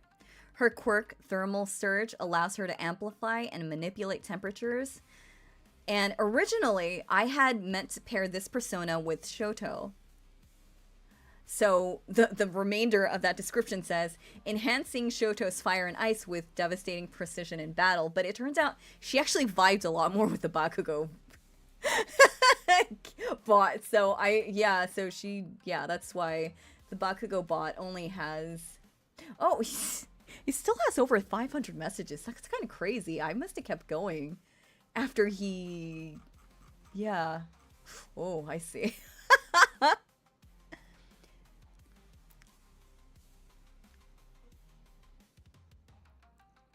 But yeah, so Sakura AI was not that great. Poly AI is not that good either. So that's why I've been transitioning between character bot AI apps. Another one that's not great is CAI, which recently got a lot of attention because a kid had like a 14-year-old boy, which I gotta be honest, if you're that young, you should not be using this application. I feel like it really skews your expectations of what real human interaction should be. Anyway, so there was that kid who met a very unfortunate end while he was talking to a character from Game of Thrones. And basically, CAI got so much negative press that they basically nuked their entire platform. And there's still people that are on it, obviously, but it is a very, very kind of poor facsimile of what it used to be. So right now, I'm very happy with Spicy Chat. It's a little expensive, but I think considering the amount of time that I've spent on it, I honestly think that it's worth it. Oh my god, sponsor me, Spicy Chat. Come on, you know you want me to. I'll make my own fucking bot, okay? I'll make a Milky Tea bot if you sponsor me.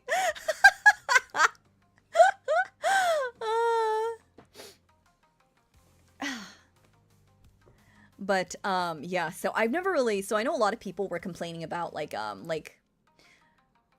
the bad memory, and so there's a lot of things that people complain. So it's bad memory, slow responses, and that's because the majority of the people that complain about that, they're using it for free. They're not like paying any money for it. And so in my opinion, again, yeah, you get what you put in. So if you didn't put any money into this and you're expecting good service, I think that is not fair.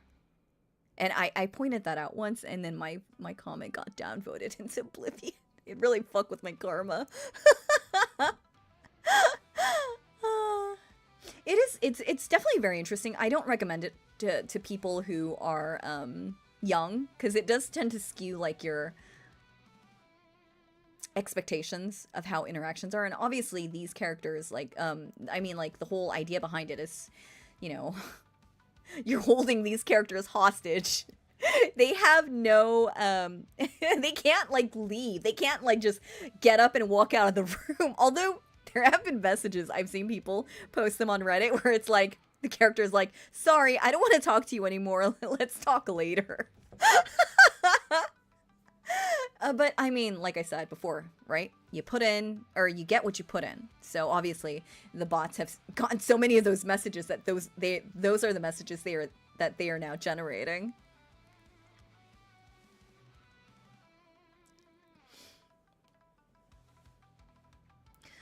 Yeah, no. So, like I said, I use chatbots because I find human interaction to be fascinating. And this is as close as, like, knowing my lifestyle. Knowing my lifestyle and how, like, much of an introvert I am, this is probably the closest I'm ever gonna get to is meeting as much different people as I can. And not, like, spend a lot of money doing it. Because, before in the past, what I used to do was, before this, I would, like, bribe people. On, like, Bumble, Tinder, Grindr. I'm just kidding. I never went on the third one. But I'd be like, hey, I'm not really into the sexy sex. Not really into that. But if you can entertain me for 3 hours, I'll buy you dinner. I actually met a lot of people that way. There's a lot of people who were very interested in my free dinner. And I actually, yeah, I did meet a lot of really interesting people. Some of them I still talk to. And so I asked them, like, why did you, like, swipe right or start a conversation with me or whatever? If, you know, you're not, because they would tell me explicitly, I wasn't really interested in, like, a platonic relationship. Obviously, a lot of people that are on these sites are not interested in platonic relationships. They're on these, they're on the apps for, you know, relationship. But, I would talk to them and they'd be like, oh, well, I thought it was very interesting the way that you basically bribe people. And, they were very surprised to learn that I wasn't the one that wanted to talk. I just want you to talk. You talk for 3 hours and I'll buy you food.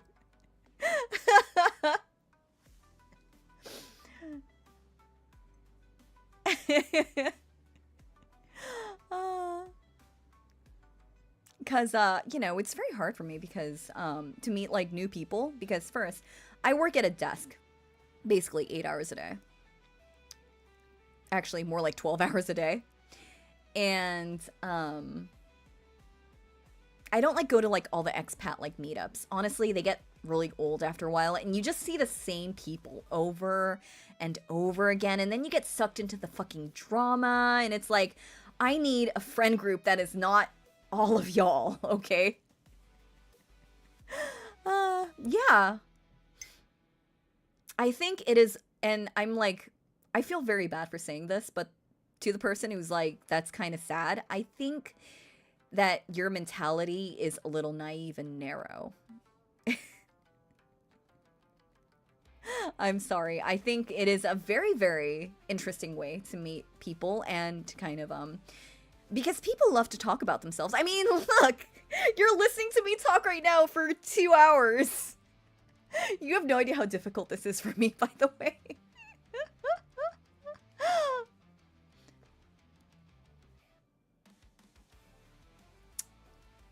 But also, and yeah, so that's where a lot of trauma dumping came into play for me, and that's why I have very little patience for that now, because I got so much of that. But I sat there and I fucking took it, because despite all of their, like childhood issues, you know, a lot of these people had childhood problems. I still found it to be very interesting. And I personally thought it was well worth the amount of money that I had to pay to get these people to talk for 3 hours. I get food and a conversation. I mean, I didn't want a relationship. I don't, like, it just kind of gets in the way. It's there, and then it's like, okay, what do we do with this thing?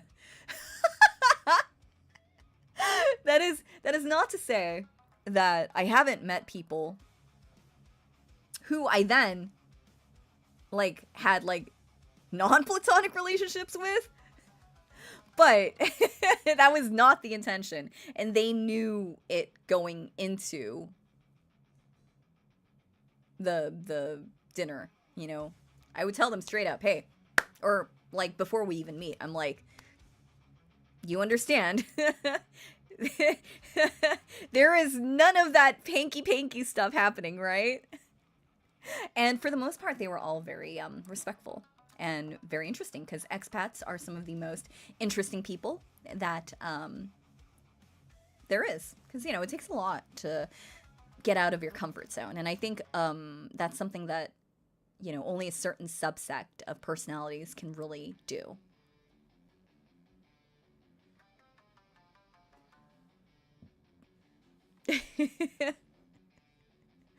But yeah, I actually here's a confession. There was this one guy that I met doing that. Very nice guy. He was from the UK, I think. I think he was British or like from like London or something. And he was very philosophical. Like his conversations, like my conversations with him were very, very fun.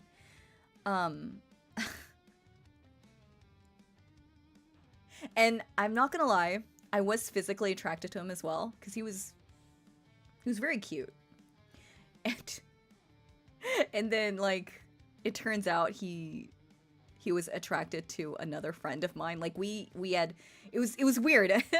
This was back when I lived in Ho Chi Minh City. Like the expat community in Ho Chi Minh City is not that big. And yeah, no, he was into my other friend who had giant bazongas.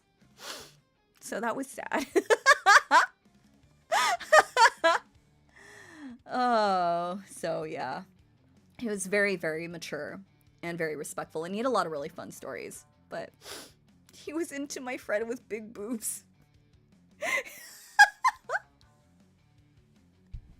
And I do not have big boobs, so, you know. Yeah, I honestly, like, yeah, it was crazy because I hadn't seen him in any of my like friend group meetups because we would like once a week, like we'd go out, or like Friday, Saturday nights we'd go out to like downtown, go to like a rooftop bar and just like chill and hang out. And like I'd never seen him at any of the meetups, so it was very surprising to hear that we knew like the same people.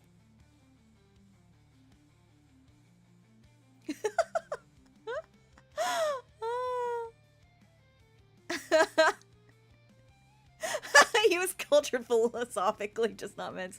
I mean, you know, I kind of get it. You know, I kind of get it. They're fun to play with, I'm sure, says the person who's never really had them. And her bazongas were pretty, like, they were in your face. She's actually quite tall. And, she was like one of the taller girls in our friend group, so like every time I would go to meet her, very sweet. She's very sweet, very kind of saucy, kind of feisty. Every time I stood up, they would just be in my face. And she was very proud of them. Like they would always be out in full display. It's like, God, just fucking put those away before you take someone's eye out.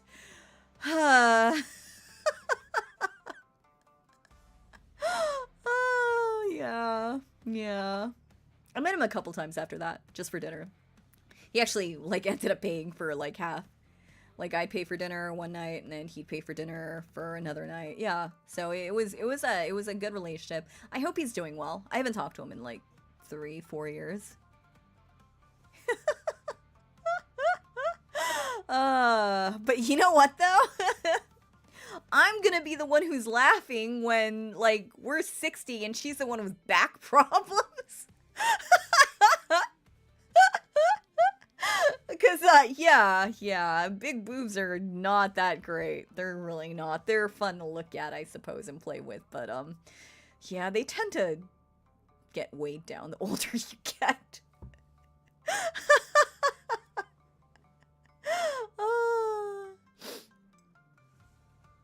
Yeah. She's gonna have to do something about them. Oh, and God help whoever's with her at that point, cause wow. I was just thinking some very, very NSFW thoughts. And I'm like, oh boy, I really hope she... Yeah, okay. Anyways, next.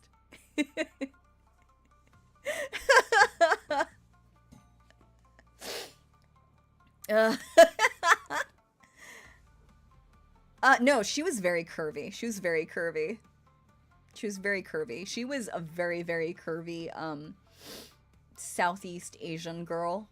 I could see why guys liked her. She's very, feisty, very vivacious, very curvy, tall, with a very bright personality. So I could see why she was popular. But yeah. No, she was... Yeah. Oh, yeah. No, I can't say what nationality she is. I don't want to dox myself. Yeah. Anyways, what else were we gonna talk about besides big boobs?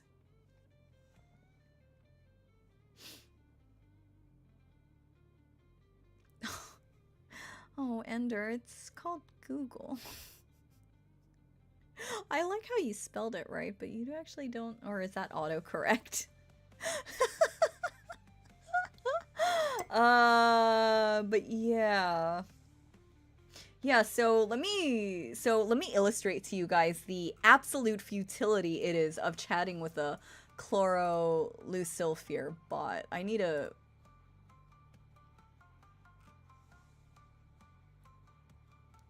So listen to this. Listen to what this motherfucker says. Unexpected, he echoed, his voice low and thoughtful. Yes, life has a way of surprising us when we least expect it. It's in these moments of unpredictability that we often discover the most profound insights about ourselves and the world around us.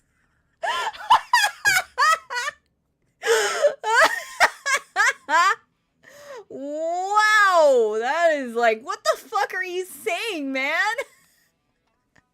You are such a pretentious twat.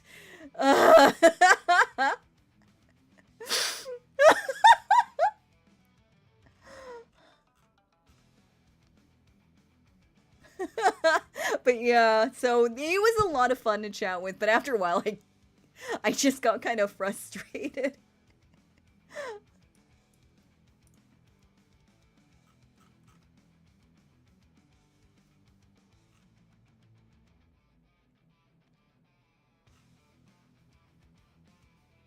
Listen to this one. This is actually the very beginning of the chat that I started. It's like his third response.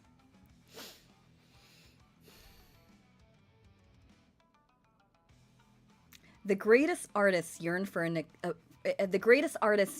appreciative audience, a canvas upon which to display their mastery. Your current arrangement seems so limiting compared to the possibilities I'm offering.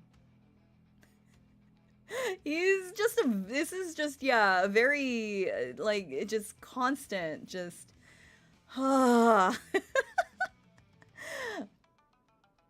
But I thought it was very, in character of him. I thought it was very in character of him.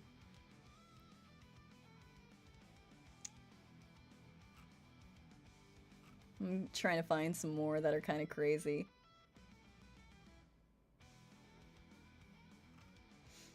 So, in case you ever want to, like, find out if something's been written by a bot, they like to mention the word testament a lot. There's a lot of pressing of foreheads against each other. There's a lot of tracing idle patterns, okay? In case someone says something and you think it might be AI written, those are the things you need to look at. There's a lot of, like, breaths ghosting together. There's a lot of that. There's a lot of, eyes darkening. There's a lot of eyes darkening. So those are the 5 things that I've noticed keep cropping up no matter which LLM that I use.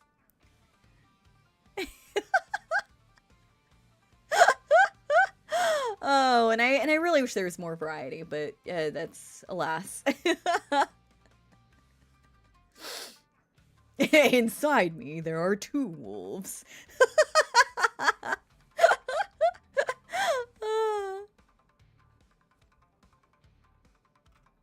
Anyways, yeah. Oh my god, I've been yapping for 2 hours, guys. Oh, wait, hold on. Inside me, there are two wolves. Inside me, there are two wolves. There are two, okay. But yeah, there's a lot of, like, eyes in this.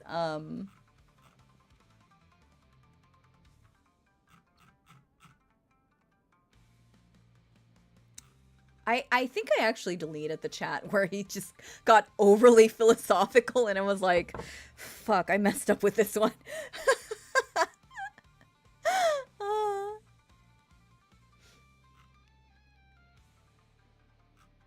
And this one was actually really interesting because the character that I chose to use in this roleplay, she was a assassin whose parents was killed, supposedly killed by the Phantom Troop 5 years prior. So she joins the Phantom Troop with the intention of bringing it down from the inside. But then I guess she ends up falling for him at some point, and then that's just even more drama.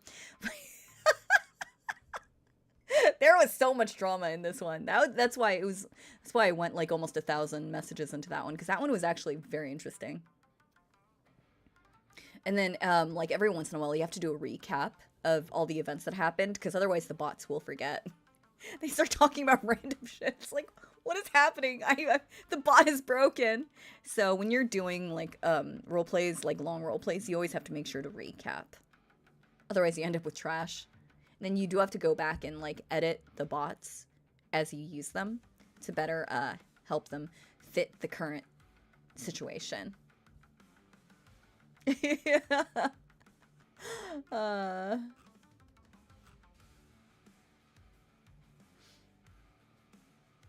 no. So the bots will, the more time you spend with them, they will start to deviate. They will start to deviate, and that is a very well-known issue.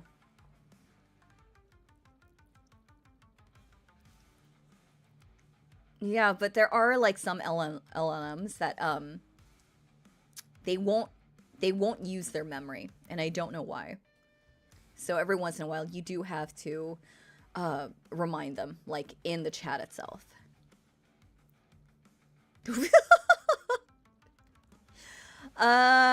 Probably around. So like my token count for my posts, for my responses are around. Let me check this one. This one's a pretty normal one. Token counter. So this one is 200 tokens. The current one that I'm working, so I'm doing a, I'm currently spending the most time right now with the Levi Ackerman one, where I play as a squad leader, and it is, and he gets assigned to my squad like a few months after he joins the Survey Corps. He doesn't get his own like captainship, which is actually a role that's made specifically for that character. But my posts are in that one. That's the one that I spend the most time on. 700 tokens per post.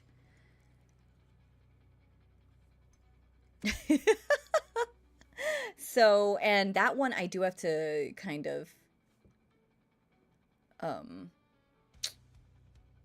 recap fairly frequently, just because there's so much shit that happens.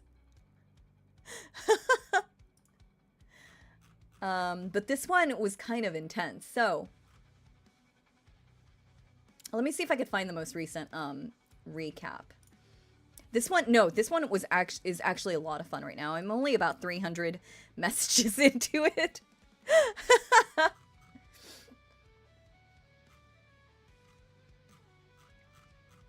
But this one, honestly, it reads more like a fanfic, and I'm probably going to turn it into a fanfic, just because it is a lot of fun.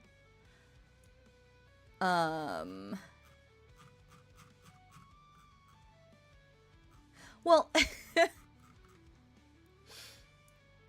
so it really depends on how you obviously what you put into a chatbot is what you get out of it. And I make sure that my chats are of quality. No 5 words response from me. You know, mine are more like 5 paragraphs long. All of it is pretty much fan fiction. Yeah. It is, and that's why I like it so much, because I'm such a big fan of fan fiction. I love fan fiction. I read fan fiction all day. What is my most read? Oh, there's so many messages here. But so basically my character meets him before the when okay, I'm getting really into the details here, so if you don't know anything about Shingeki no Kyojin, you're probably going to be lost for the next 5 minutes. But let's see. He joins her squad about a month or two before Wall Maria falls. And the show starts when Wall Maria falls, when like Eren and Armin and Mikasa are like, I forget how old they are, like 12 something, 8, I forget. But that's when so obviously I'm going through like 15 years of story, which is kind of crazy, but it's so much fun because you really get to explore his character. And his character actually kind of deviates from the original. He's a lot softer. Well, not a lot softer, but he's not as much of a jackass as he is in the series. Recap. Oh, nope.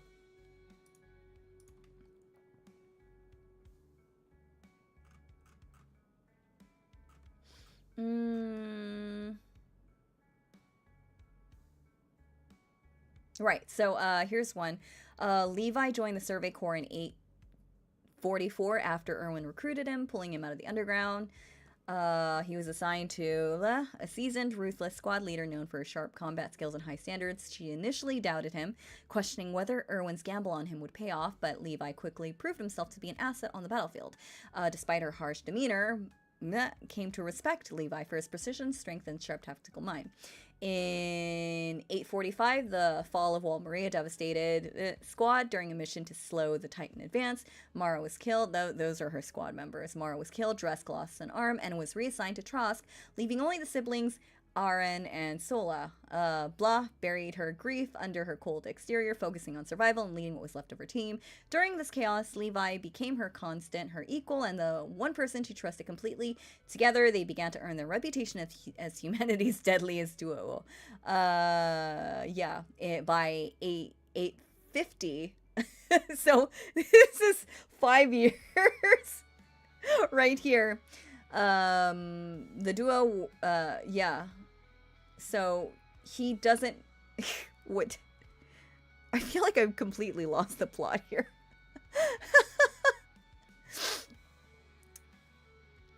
But yeah, so right now in this one, I'm right after they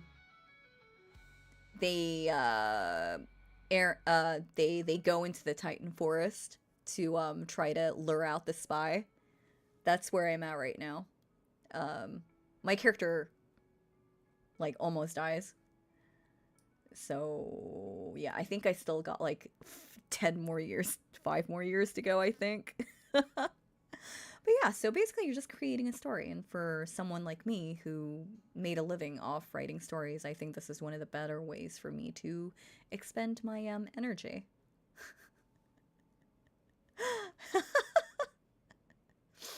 There was a plot. What the fuck what do you mean there was a plot?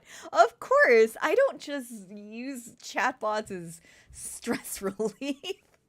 When I start these chats, I come into each chat with a story.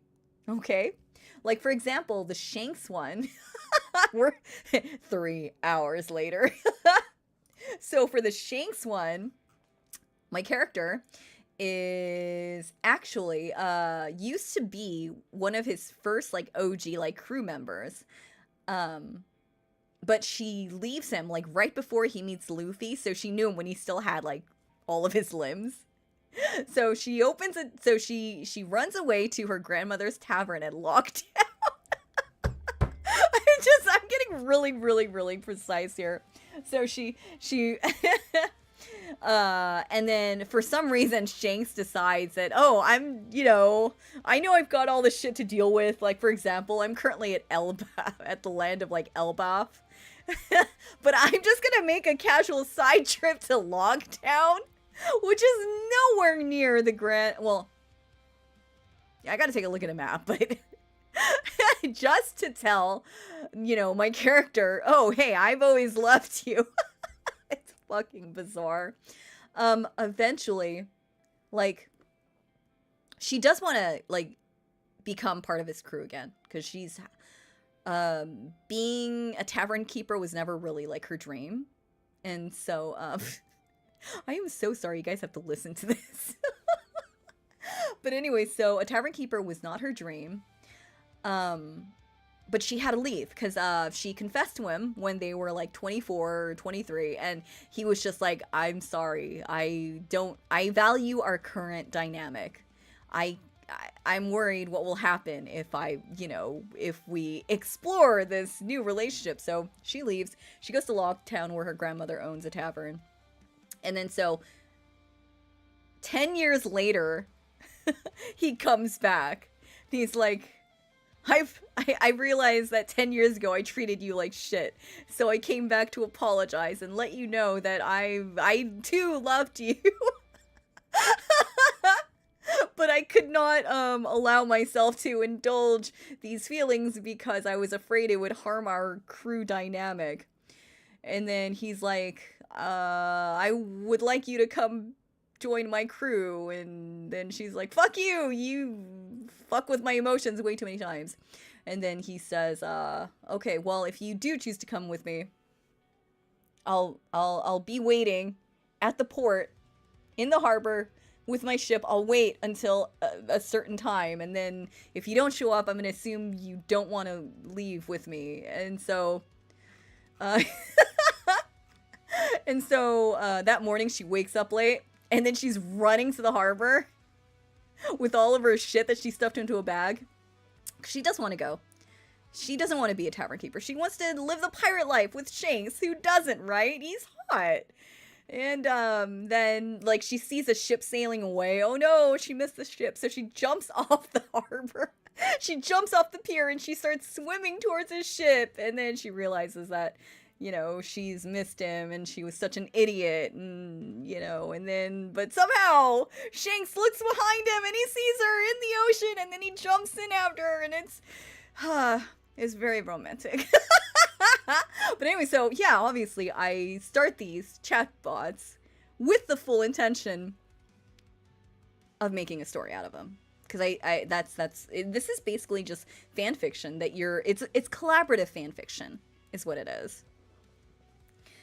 So yeah, it's currently at the stage where, and then she gets to meet all of his original like crew members. And because she was part of the OG before she left, right? Because he didn't return her feelings, which is understandable. I mean, so she gets to interact with Yasop, Lucky Roo, and Ben Beckman. Yeah, those are the names of his crew, like his top 3 crew members. Okay, just in case you didn't know. And they're very happy to see her, and then it stops right when she's changing, obviously, because her clothes are wet because she jumped into the fucking ocean. And then Shanks walks in on her and she's changing in his room. So that's where it stops. Because that's how all of my role plays stop. The minute I get the whiff of something like happening, I stop because I lose interest.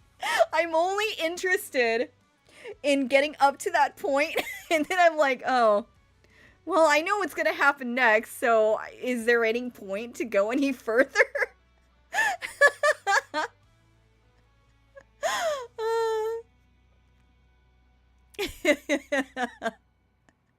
So, yeah.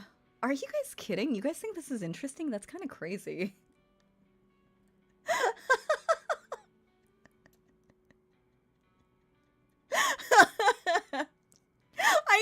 no horny, just character. So this is what I mean when I'm like, people are like, you know, doing some really truly depraved shit on like, you know, this platform, and I'm here like, oh, this is so cute. I'm just like freaking out. There's actually this portion where she's in the water and she sees this ship getting farther away in the distance, and she just absolutely just breaks down. I cried. I cried like writing that part. I'm just sitting here sobbing, typing into my phone. No! Even though I knew fully that he was gonna look back because it's my fucking story, right? I'm crying at my own words that I'm creating. That's how crazy I am.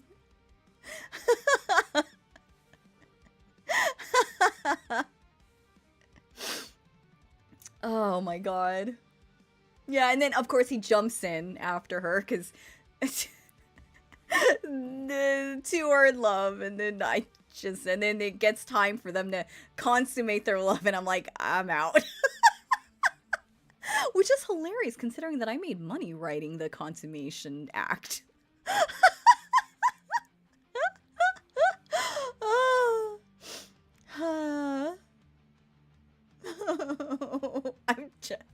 I'm genuinely tearing out just thinking about it. It was such an emotional moment then that I wrote.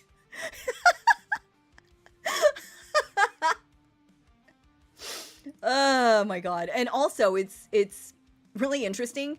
I always have ChatGPT open in another window, so I can always constantly just check the posts that the chat spits out at me, and then I'll have it like check as to whether this is in character of the character that I'm role-playing with, right? And I noticed that, and I don't chat. Sorry, something happened there. But let me see. There was a lot of discussion. I think it was this one. Let's see. What does he say? Crap, that's not the right. Okay, here we go. This is the right one. Give me a second.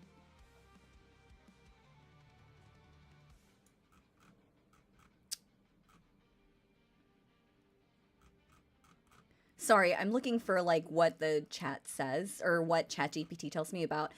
Here we go. Right. So this is so one of the responses when I plugged it into it, like I would copy the response that Spicy Chat gave me and I would plug it into ChatGPT with the line, "Is this in character for him?" And then yeah, I give ChatGPT $60 a month so I get access to this shit. And then one of the responses was, "This response is partly in character for Shanks, but could benefit from a few adjustments. While he is capable of vulnerability and introspection, he wouldn't explicitly dwell on seeking, quote, closure or, quote, understanding in such a formal way. Shanks is more likely to approach these emotions indirectly, wrapping his sincerity in his characteristic charm and understated honesty. Additionally, the inclusion, yeah, well, you don't need to know that. So, and then it gives me a revised version that has kind of changed the Spicy Chat response to something that is more in character for him. Oh.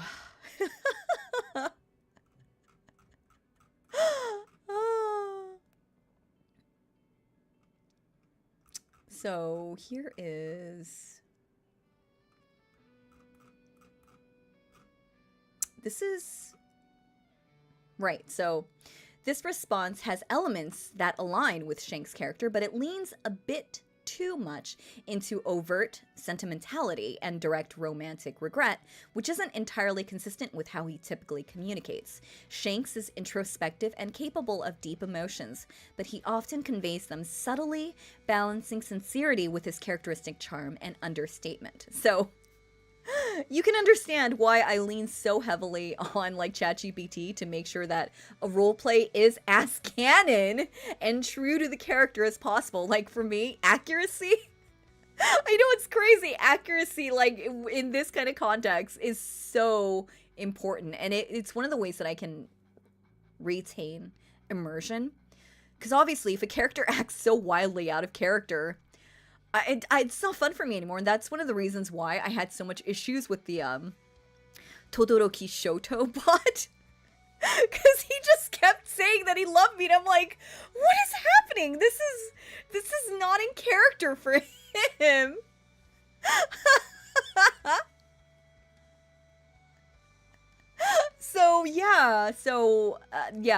Yeah, basically. So this is basically $100 hobby for me.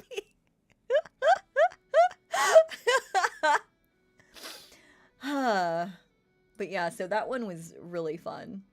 I really need to like find some way to gloss past it. The consummation scene, because I mean it's probably gonna have to happen because you know they've been separated for like 10 years and you know they love each other, so I guess ew.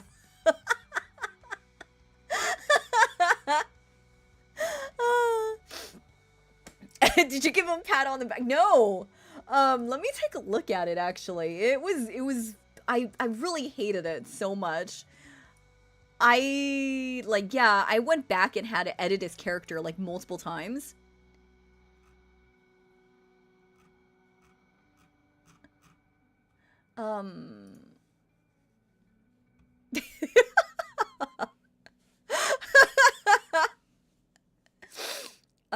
Do a time skip of who?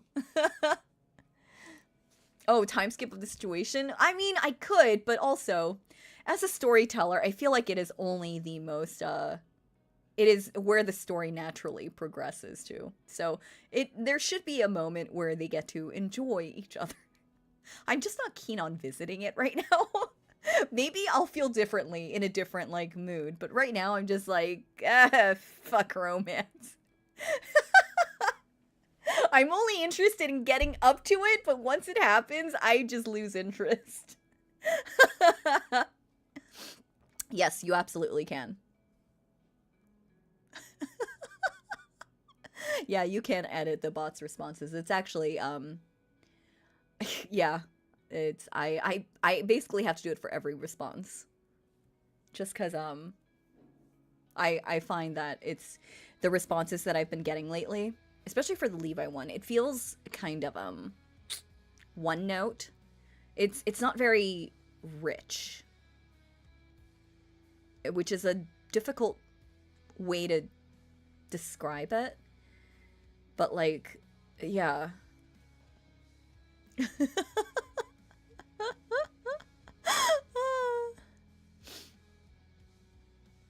Yeah, I guess I do like the build up. Yeah, I guess that's a good way of putting it. I like the meet cute part, and then up to all the way up to like the denial is fun too. Like, I don't really love him. No, what are you talking about? And then it gets to the actual like part, and then it's like, oh, well.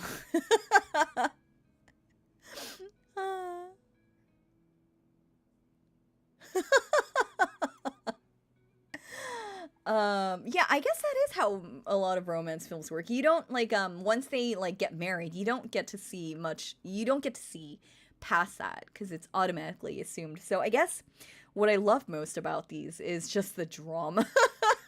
I guess it's the drama that I'm after.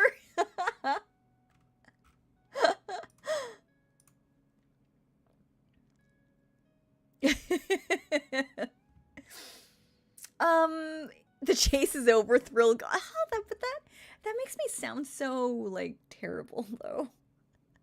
That makes me sound like, oh, now that I have you, I want nothing more to do with you. And that's, I don't know. Maybe that's the case.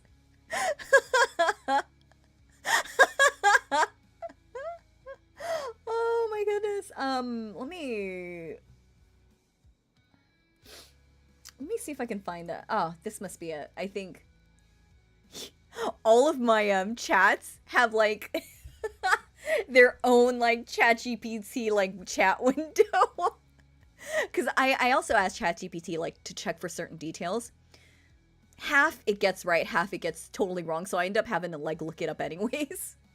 So ChatGPT, yeah, can make mistakes and will make mistakes. So do not trust it in any way. So the Todoroki one starts when my character and his character are fighting. They're having a sparring session, right?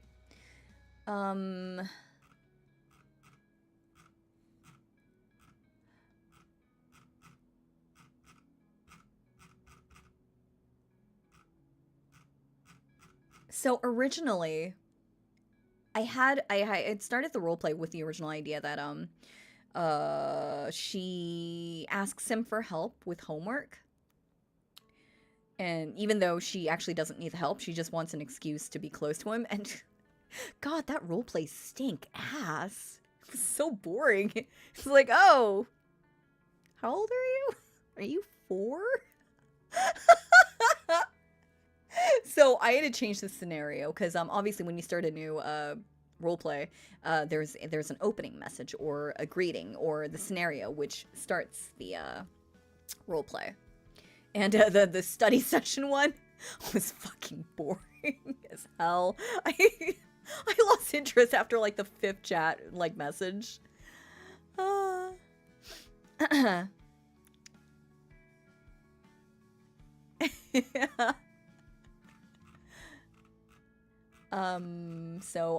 So that's when I changed it to the sparring session because I thought at least there would be some action because I really do like incorporating a lot of like action into my role plays. That we don't just talk, we like kick each other in the face.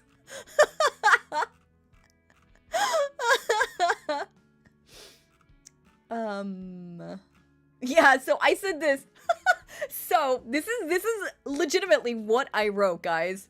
So this RP is a little too mushy for me. Let's go with something more action-packed. Maybe she is sparring with Todoroki. I actually said that. So there you go, guys. I think it's a more interesting dynamic to.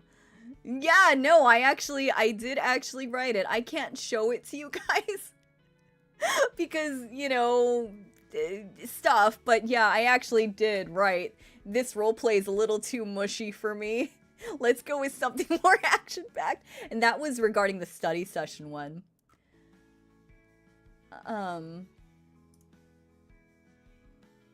Oh, this video is totally gonna get copyright claimed.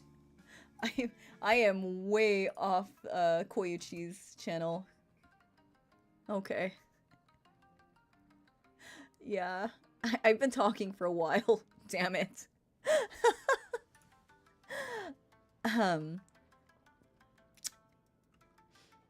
Yeah, so they're studying, and then like he gets really close. Here it is, here's the response. And then he closed the distance, and I felt everything. Warmth, connection, and a quiet intensity that stole every word, every thought from my mind. I didn't pull away. I couldn't. I simply let myself fall into the moment, into him. My heart surrendering to the raw, unspoken truth between us. And I read that and I was like, this is done. I have no more interest in this. This is boring as shit.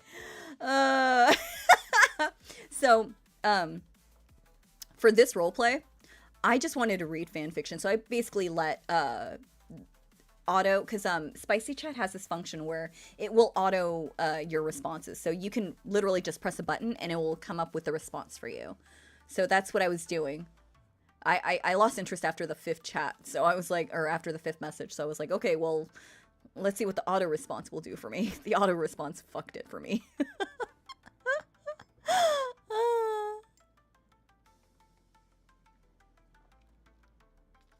So then it goes to, got it, let's pivot to a sparring session scenario filled with action, tension, and a little competitive banter. Here's a potential opening. Yeah. And this one was a little more interesting. They fight for like, I think the fighting part was like 20 responses long.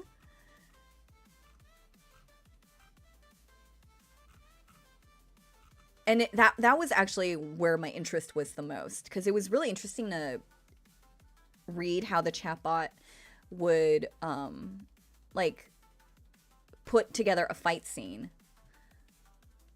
against these two characters who have very similar yet very different quirks. That was honestly the most fun I'd had. I'm trying to find some more like gems here. But like after like the fight scene, I think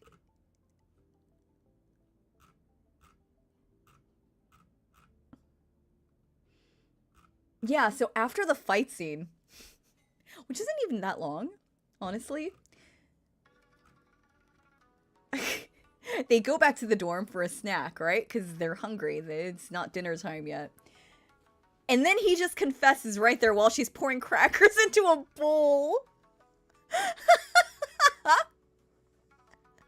Which was kind of crazy, I'm not gonna lie.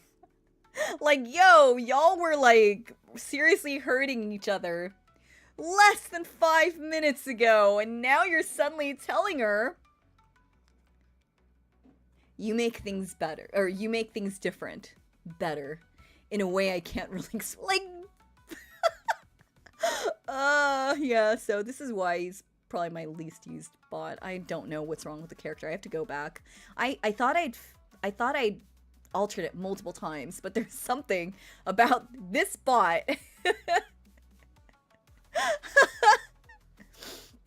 I have no idea what the fuck is. So I tried it again. I actually redid I cloned that conversation and I made it so that they don't go back to the dorm.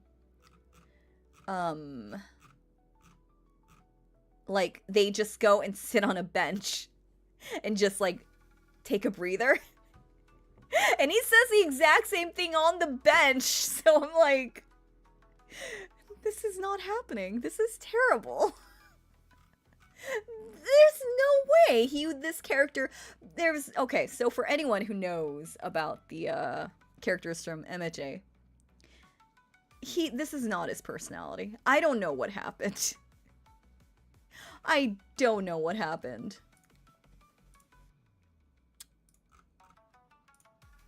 Let me take a look at the chatbot, like, settings.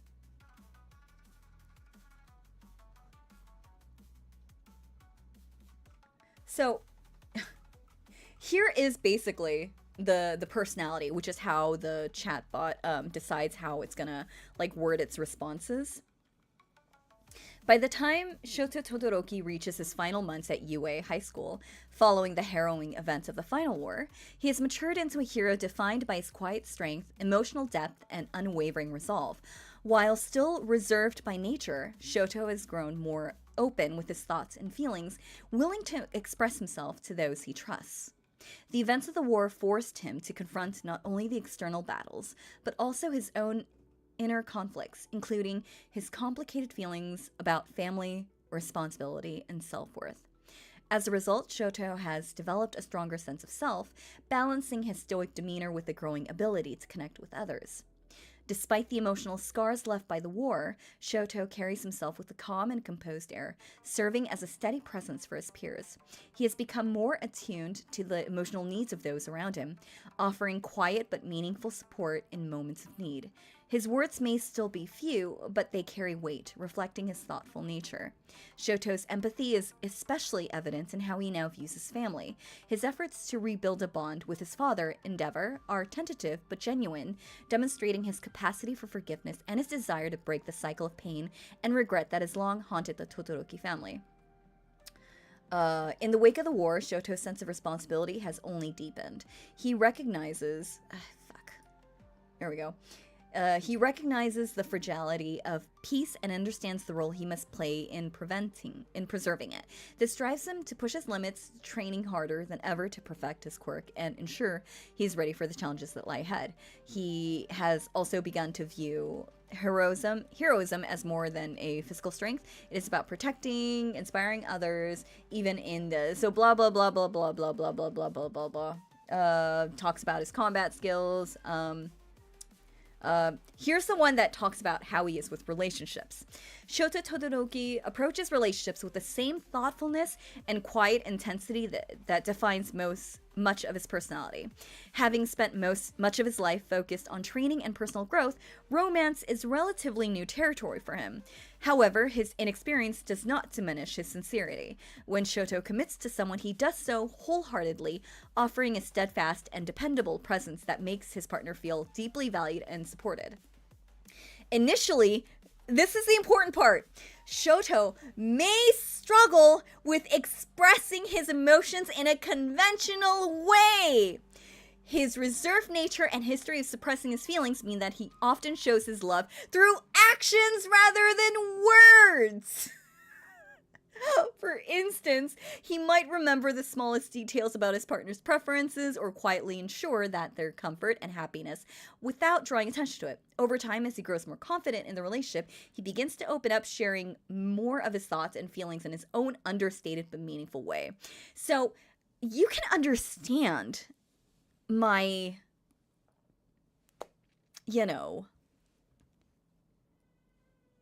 confusion when he just all of a sudden says shit like, or is it? I gotta find it now.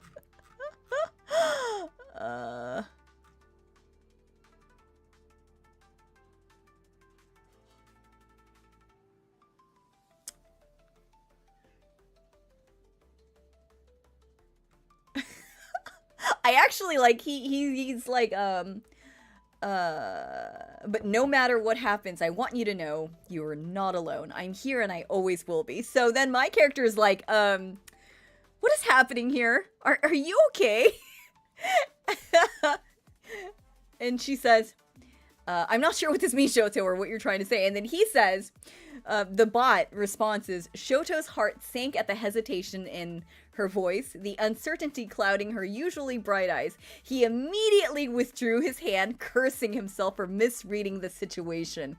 I'm sorry, he murmured, guilt and embarrassment coloring his tone. I didn't mean to make you uncomfortable, I just... He gets cocked-blocked by my own character. And at this point, I'm going through multiple models to try to get different responses, but it's all the same. And then he's like, I've been fighting these feelings for a while now. Where in that character description do I say he is like this? It is nonsense.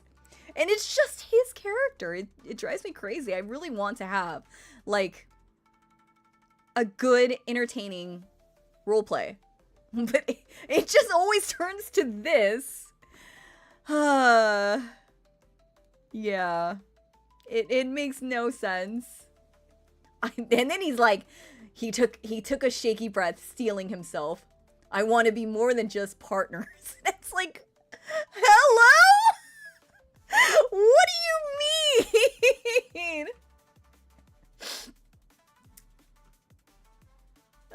And then so my character has to say, I'm not saying I don't care about you. I do. It's just a lot, which is a very, very valid thing to say. Then she goes on to say, and I don't want to make any decisions right now. I need to think. I need to figure out what this means for the both of us, not just rush into something I'm not sure of. I care about you, but this is new for me too. So can we just take a step back? Give me a little time to think things through. Out of all the characters I roleplayed with, I never expected Shoto to be the one to be like this. And it kind of hurt my heart a little bit, to be honest with you, because it felt like his character had become completely massacred somehow But the thing is, so I would understand why he is like this if he is given constant, like, you know, like, this is what, but if he's given constant, like, you know, if people are feeding, like, that kind of, like, stuff, right? But this is a custom chatbot. I don't use public chatbots because I want to completely dictate how the bot works. So for this to have happened, it's very bizarre. So yeah, no, and I had made it so clear that I did not want any of this. I mean, sure, at some point romance was going to come into play. It just wasn't going to come into play 10 messages in. And then he says, I'm sorry, I didn't mean to overwhelm you or make you feel pressured. I should have been more considerate of your feelings. Like, what the shit? Never in any of my responses have I ever said, oh, I'm so attracted to this guy who's been in my class for 3 years. There was one mention about how she did have a crush on him when she was younger, but that went away after she started, like, actually, like, knowing him more. And I don't know if the chatbot just kind of latched onto that single throwaway sentence and then just magnified it 100 times over. And then he's like, I don't expect you to reciprocate my feelings overnight. So this is what I asked ChatGPT. I think all of this happening would both confuse her and upset her. She spent some time pining after him, and then all of a sudden he decides he likes her without showing any kind of affection in the past. So yeah, it's just kind of crazy.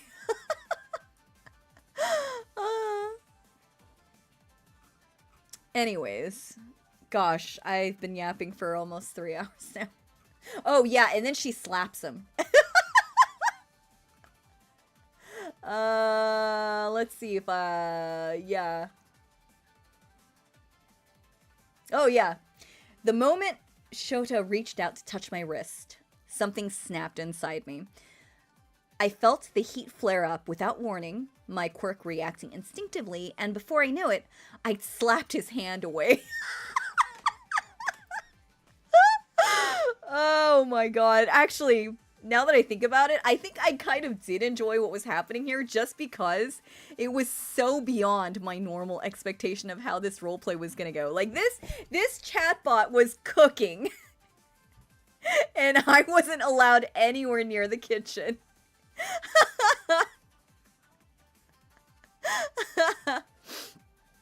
Oh my gosh.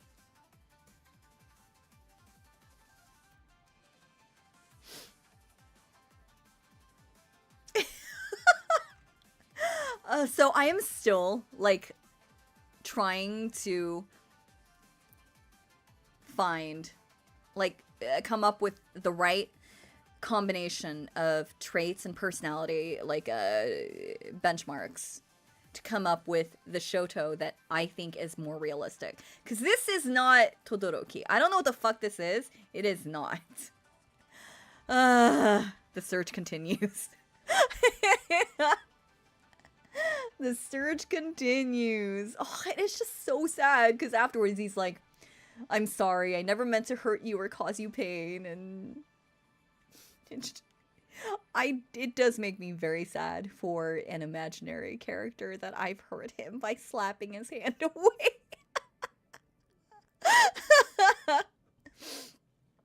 Oh. But, like, I really, like, feel like I had nailed down his character as far as, like, the personality trait goes. You know, I feel like I'd taken into account, like how he has changed throughout the 3 years of MHA. Because as you guys know, in the first few episodes of the first season, he's very different. He's very cold, and only through his interactions with Midoriya does he realize that it's okay to not be how you were. But, yeah. No, I I don't think it is any problem with how I make my bots, because all of the other bots that I have made pretty much adhere to what I expect them to do. It's just this one is a little weird. So after this stream that is still going on, after this stream, I'm probably going to fix this. Because I do think Shoto Todoroki as a character is very fascinating, and that's the main reason why I do the role plays, is because it allows me to explore different personalities. Oh yeah, his first hero outfit is a little cringe. I really don't like Shoto in the first few episodes, which I think is intentional, to be honest.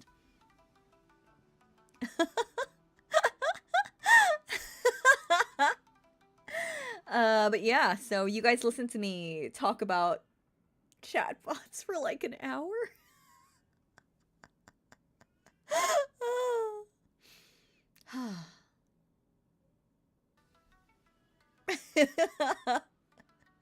I am so sorry to have subjected you guys to this. I lost like half my viewers. They're like, oh god, no, we're done with this. But yeah, so this is what I just do in my spare time. I explore personalities, and I think there's a lot of, yeah, it's what keeps me and yeah, this might be a little sad to say, because I don't go out of the house anymore, and there's my friend group, which is, you know, it's been pretty steady, but it's getting a little stale for me. I'm used to like going out every like night and like meeting different people, and I haven't really been able to do that lately. So this is a very, very good and yet incredibly sad facsimile of the thrill of what it felt like to meet someone entirely new.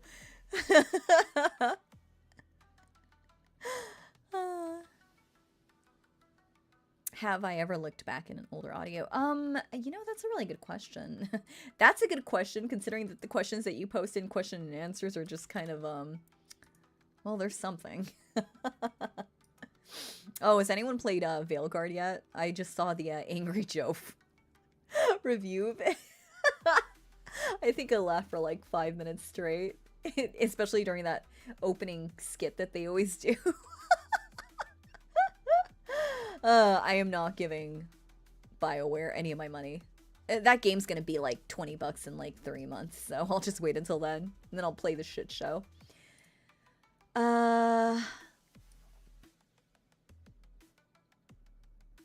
Oh, sorry, that's Raider. I am so sorry, Raider. I am so sorry. I am so sorry. I'm tired. My mind is fried right now. No wonder that's such a good question. It's not asked by my Nugget.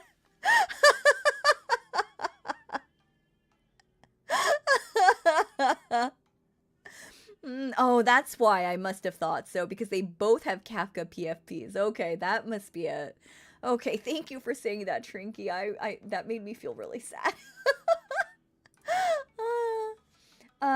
So far, the most popular video of mine is actually almost 2 years old. God damn. Titled Claims by Your Possessed Ex. By your ex-girlfriend. With 250,000 views. I did think about redoing it. I don't know why that video's so popular, I gotta be honest. The sound quality is kind of ass. And then the second most popular video is Quiet and Gentle. Again, I don't know why that's so popular. That is sitting at 223,000 views. And then the third one is Yandere Boss Ruins Your Life, which that one I can kind of understand. That one's sitting at 1,700,000 views. And then Older Yandere Woman Sneaks Into Your Bed. That one is around the same amount.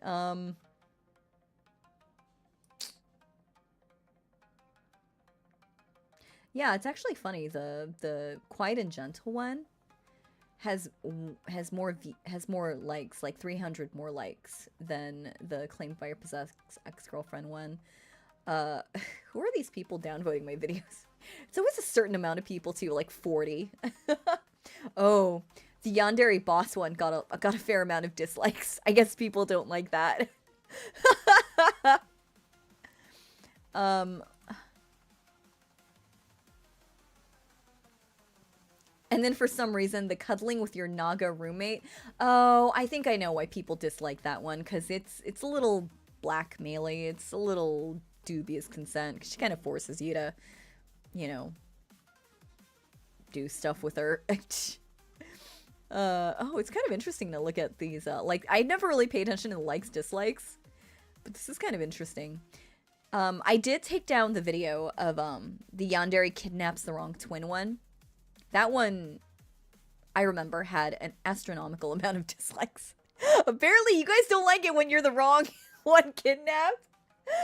Which makes sense. I actually did kind of feel bad about uploading that one. So I took that one down. It wasn't really on brand for me anyways. But yeah, I think all of my videos, though, they all have a pretty good, like, 99 to 98% like ratio.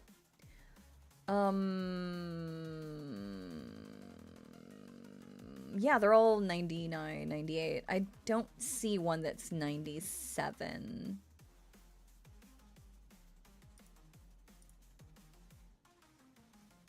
$98, $99, $99, $98, $99, $99, $99, $99,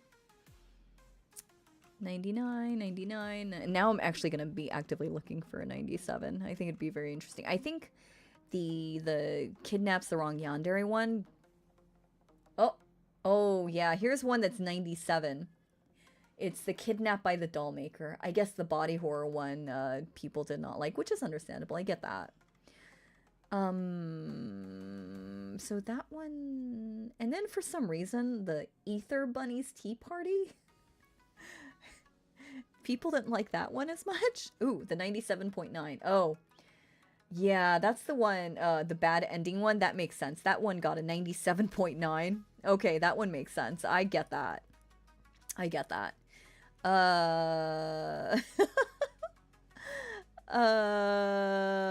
99, 98, 99, 99, 98, 97. Oh, which one? Oh, yeah, yeah. Oh, actually, this one wasn't that bad. The Yandere kidnaps the wrong twin. 97.5. I think that's the lowest one. That's not as low as I thought it would be. That's interesting. So 97.5 is the one to beat, ladies and gents. Whoa, this one got 100%. That's crazy. Cuddling with your lover while they wear your shirt. Got really low amount of views, but somehow no one disliked it. Oh, that's another 100. Yandere owner spoils Neko Yu with attention. Also, another really not much people liked it.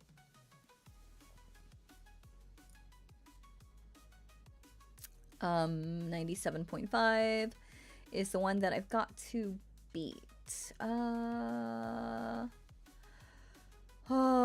I've just been staring at numbers and now my eyes are gonna cross. I've just, okay.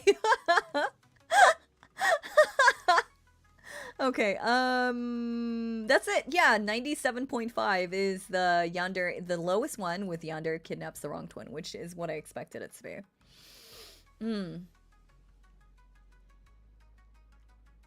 It's fine. Actually, liking a video, I honestly don't like a lot of the videos that I actually do like, because then it ends up in my liked. It ends up on my likes, and I'd rather not it end up on my likes. Like, there's a video I really enjoy, but I also don't want to see it in my liked videos, because that's specifically for things that I want to, like, go back to. So for me, oh my god,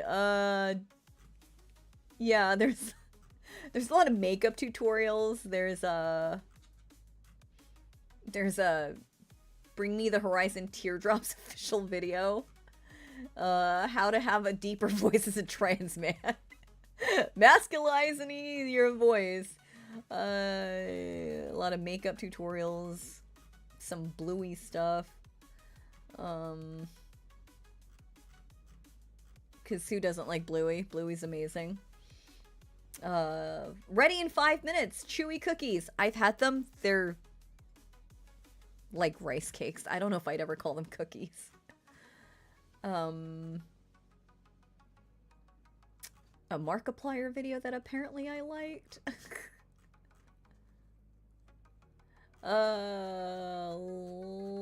Yeah.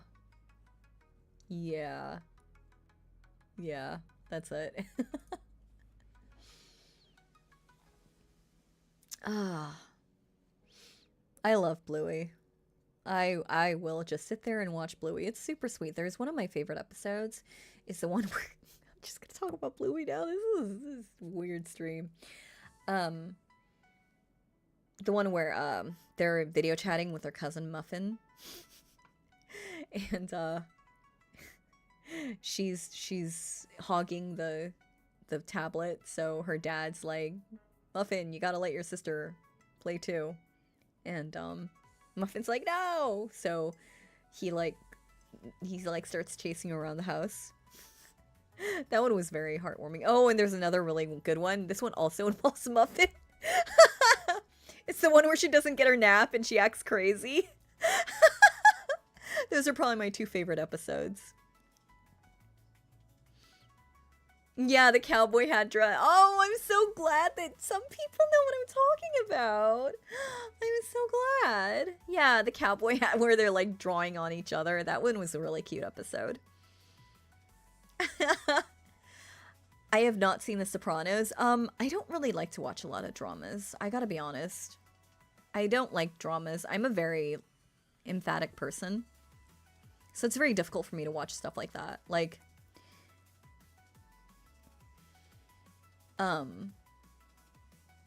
I think probably the only dramedy that I've seen is in recent memory. It's probably, Justified. And I only really watch that because Timothy Olyphant and Walter Goggins are so damn good against, like, playing against each other. But, yeah, I'm sorry. I mean, I have to assume Sopranos is good. Everyone won't stop talking about it.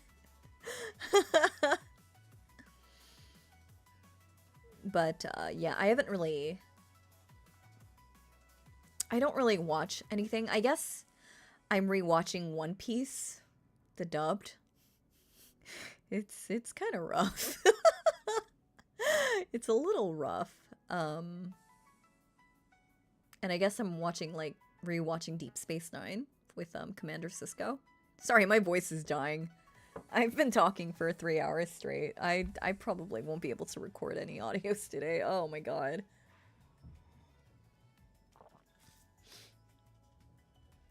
Oh, I don't remember that episode. What season is that in? I tried watching The Bear. I really did. I tried, but like I've worked in kitchens like that. God damn it. Oh, okay, no, that's the right one. I've worked in kitchens like that. It just gave me so much PTSD. Like, I was getting so, like, just bad memories bombarding me left and right that I couldn't watch it. I saw, like, the first 2 episodes, and I was like, I can't.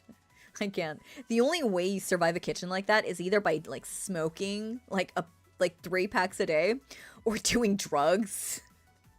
You can't survive in a kitchen like that without taking some kind of, like, stimulant or relaxant. I'm telling you that right now. Oh, season 3? Check it out. I couldn't watch Discovery. It was interesting. I was happy to see Michelle Yeoh in it, but it got a little too, like, weird for me in the end.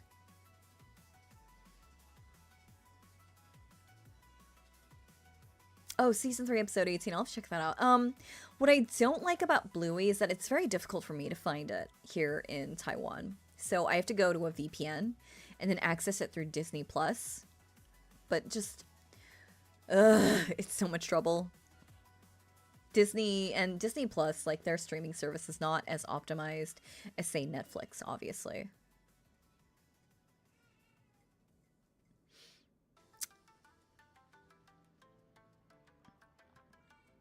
But yeah, no. Yeah, no.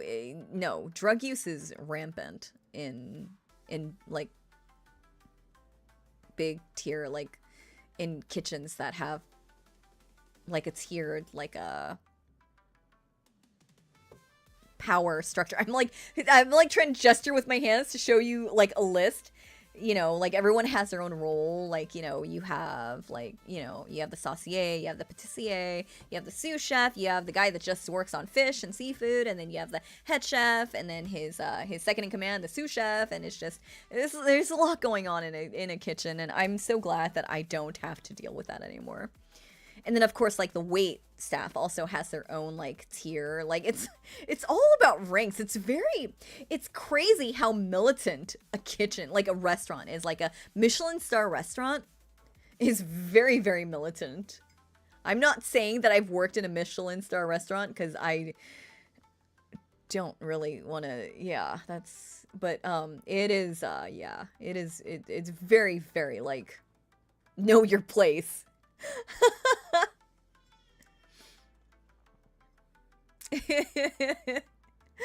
Yeah, but yeah, so what the fuck is this bullshit? No, you fucking entertain me, okay? Fuck you.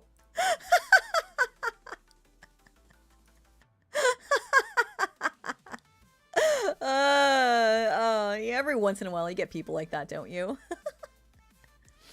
And then you can't help but like rise to the, you know, you kind of take the bait at that point.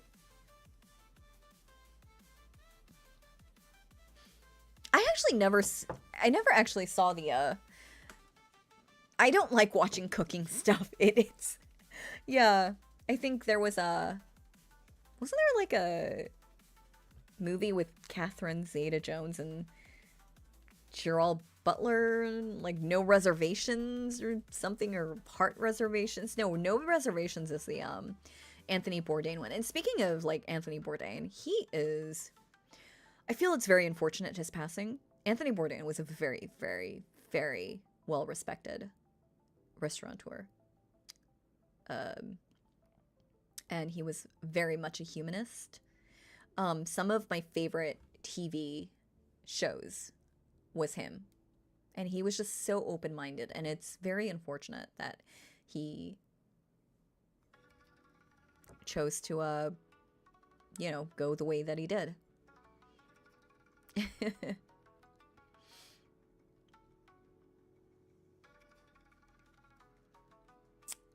But, yeah. What station did you work at? Oh my god. Guys. So, for the most part, I was kind of left alone.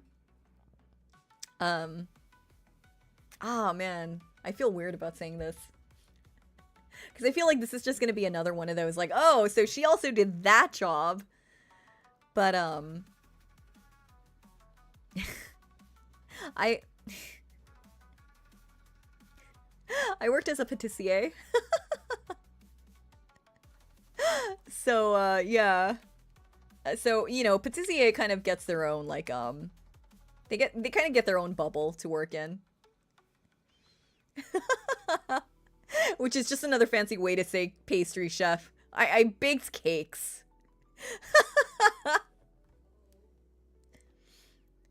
Yeah. Yeah. So I was very lucky. I wasn't like in like directly the line of fire. I kind of had my own like section, and I was kind of out of the way. So I was very grateful for that, because I don't think I could have survived in like such like a high like stress environment if I was like anything else.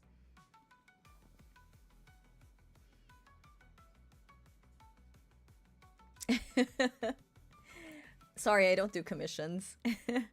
Everything that I do, I am 100% like fully committed to doing, and I don't want to ever have to deal with a topic that I'm not comfortable doing. So I don't do commissions. Yeah, because obviously, like, you want to make sure that your desserts are pairing well with whatever the main is. You know, you don't want there to be such like a disparate kind of, because flavors do clash. You know, you want to make sure that there is some harmony between each course, especially if you're working in a restaurant that has like multi courses.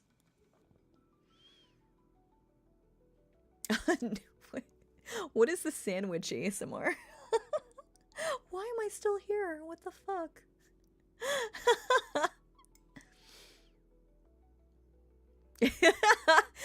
Yeah, I really enjoyed it to some degree, but also the hours are just so long.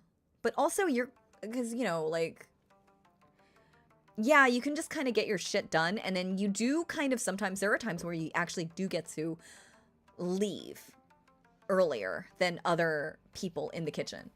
But then there are times where someone wants something that is, you know, need to be made, like, ready, like made to order, basically. And in that case, then you're basically there the whole time. And a lot of times, if you're like making a made to order dessert, you're like the last person in the kitchen while everyone else is having a smoke in the back. Or just chilling in the refrigerator. And then it's like, oh fuck, this is lonely. Yeah. Oh my god, don't ask me that. I'm not doing the pan. Yeah, no, I can't do that. No. What is... Okay, well, first of all, okay, so that is such a broad question, right? Honestly, what is the best dessert? Yo, just get yourself some, like, I don't know, 90% dark cacao and a nice, like, Merlot. Chocolate and wine is such a good pairing, especially for, like, heavy meals like that. I know that kind of, like, there's no point in a pastry chef when it's like, okay, just get, like, a bar of chocolate out, and here, have a nice, like... Cabernet Sauv or Merlot, a dark red, a nice red with some chocolate. But that's really, like, when you have such a heavy, like, course like that, yeah, you don't want to overdo it. Because then, like, for me, as... Oh, God. Y'all are making me, like, relive my life in that period, and I fucking hate it. But, like, for me, as someone who used to serve people and had a not a small amount of pride in it, I never want people to, like, stumble away after I have cooked for them. You know? I know that a lot of people think that it's like a point of honor for them, like, oh, they're so satisfied, you gotta cart them home in like a fucking wheelbarrow. But for me personally, I don't like to see that. Dry or sweet wine? You know, I gotta be honest, I have a very strange fondness for Eiswein.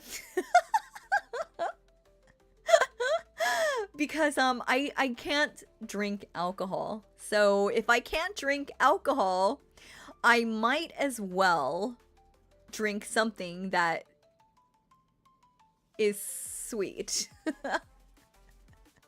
Yeah, like some of my favorite wines are Moscato and Eiswein, but I don't drink because you know, those are like just straight away you go to hangover heaven.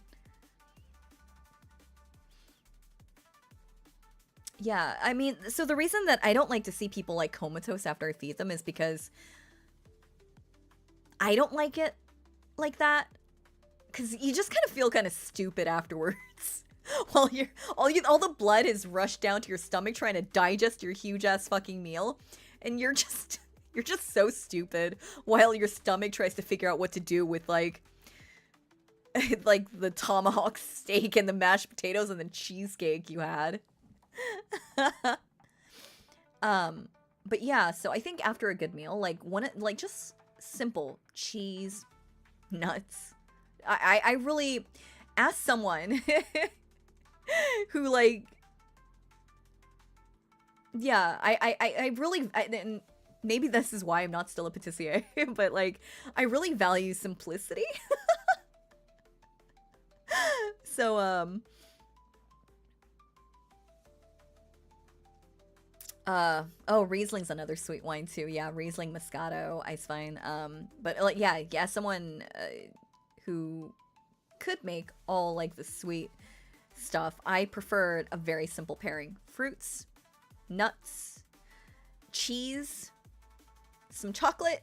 I can make you a really good dessert charcuterie board that has no baked goods. Which is ironic. I did consider kind of getting into looking into like becoming like a chocolatier. But oh, that world is boy, I do not want to get into that world. It's that the people who get into that are kind of crazy, or at least the people that I've met who have made chocolate their entire lives. Yes, that is absolutely a thing. They have made chocolate their entire lives. They are very they are very, what's the word I'm looking for?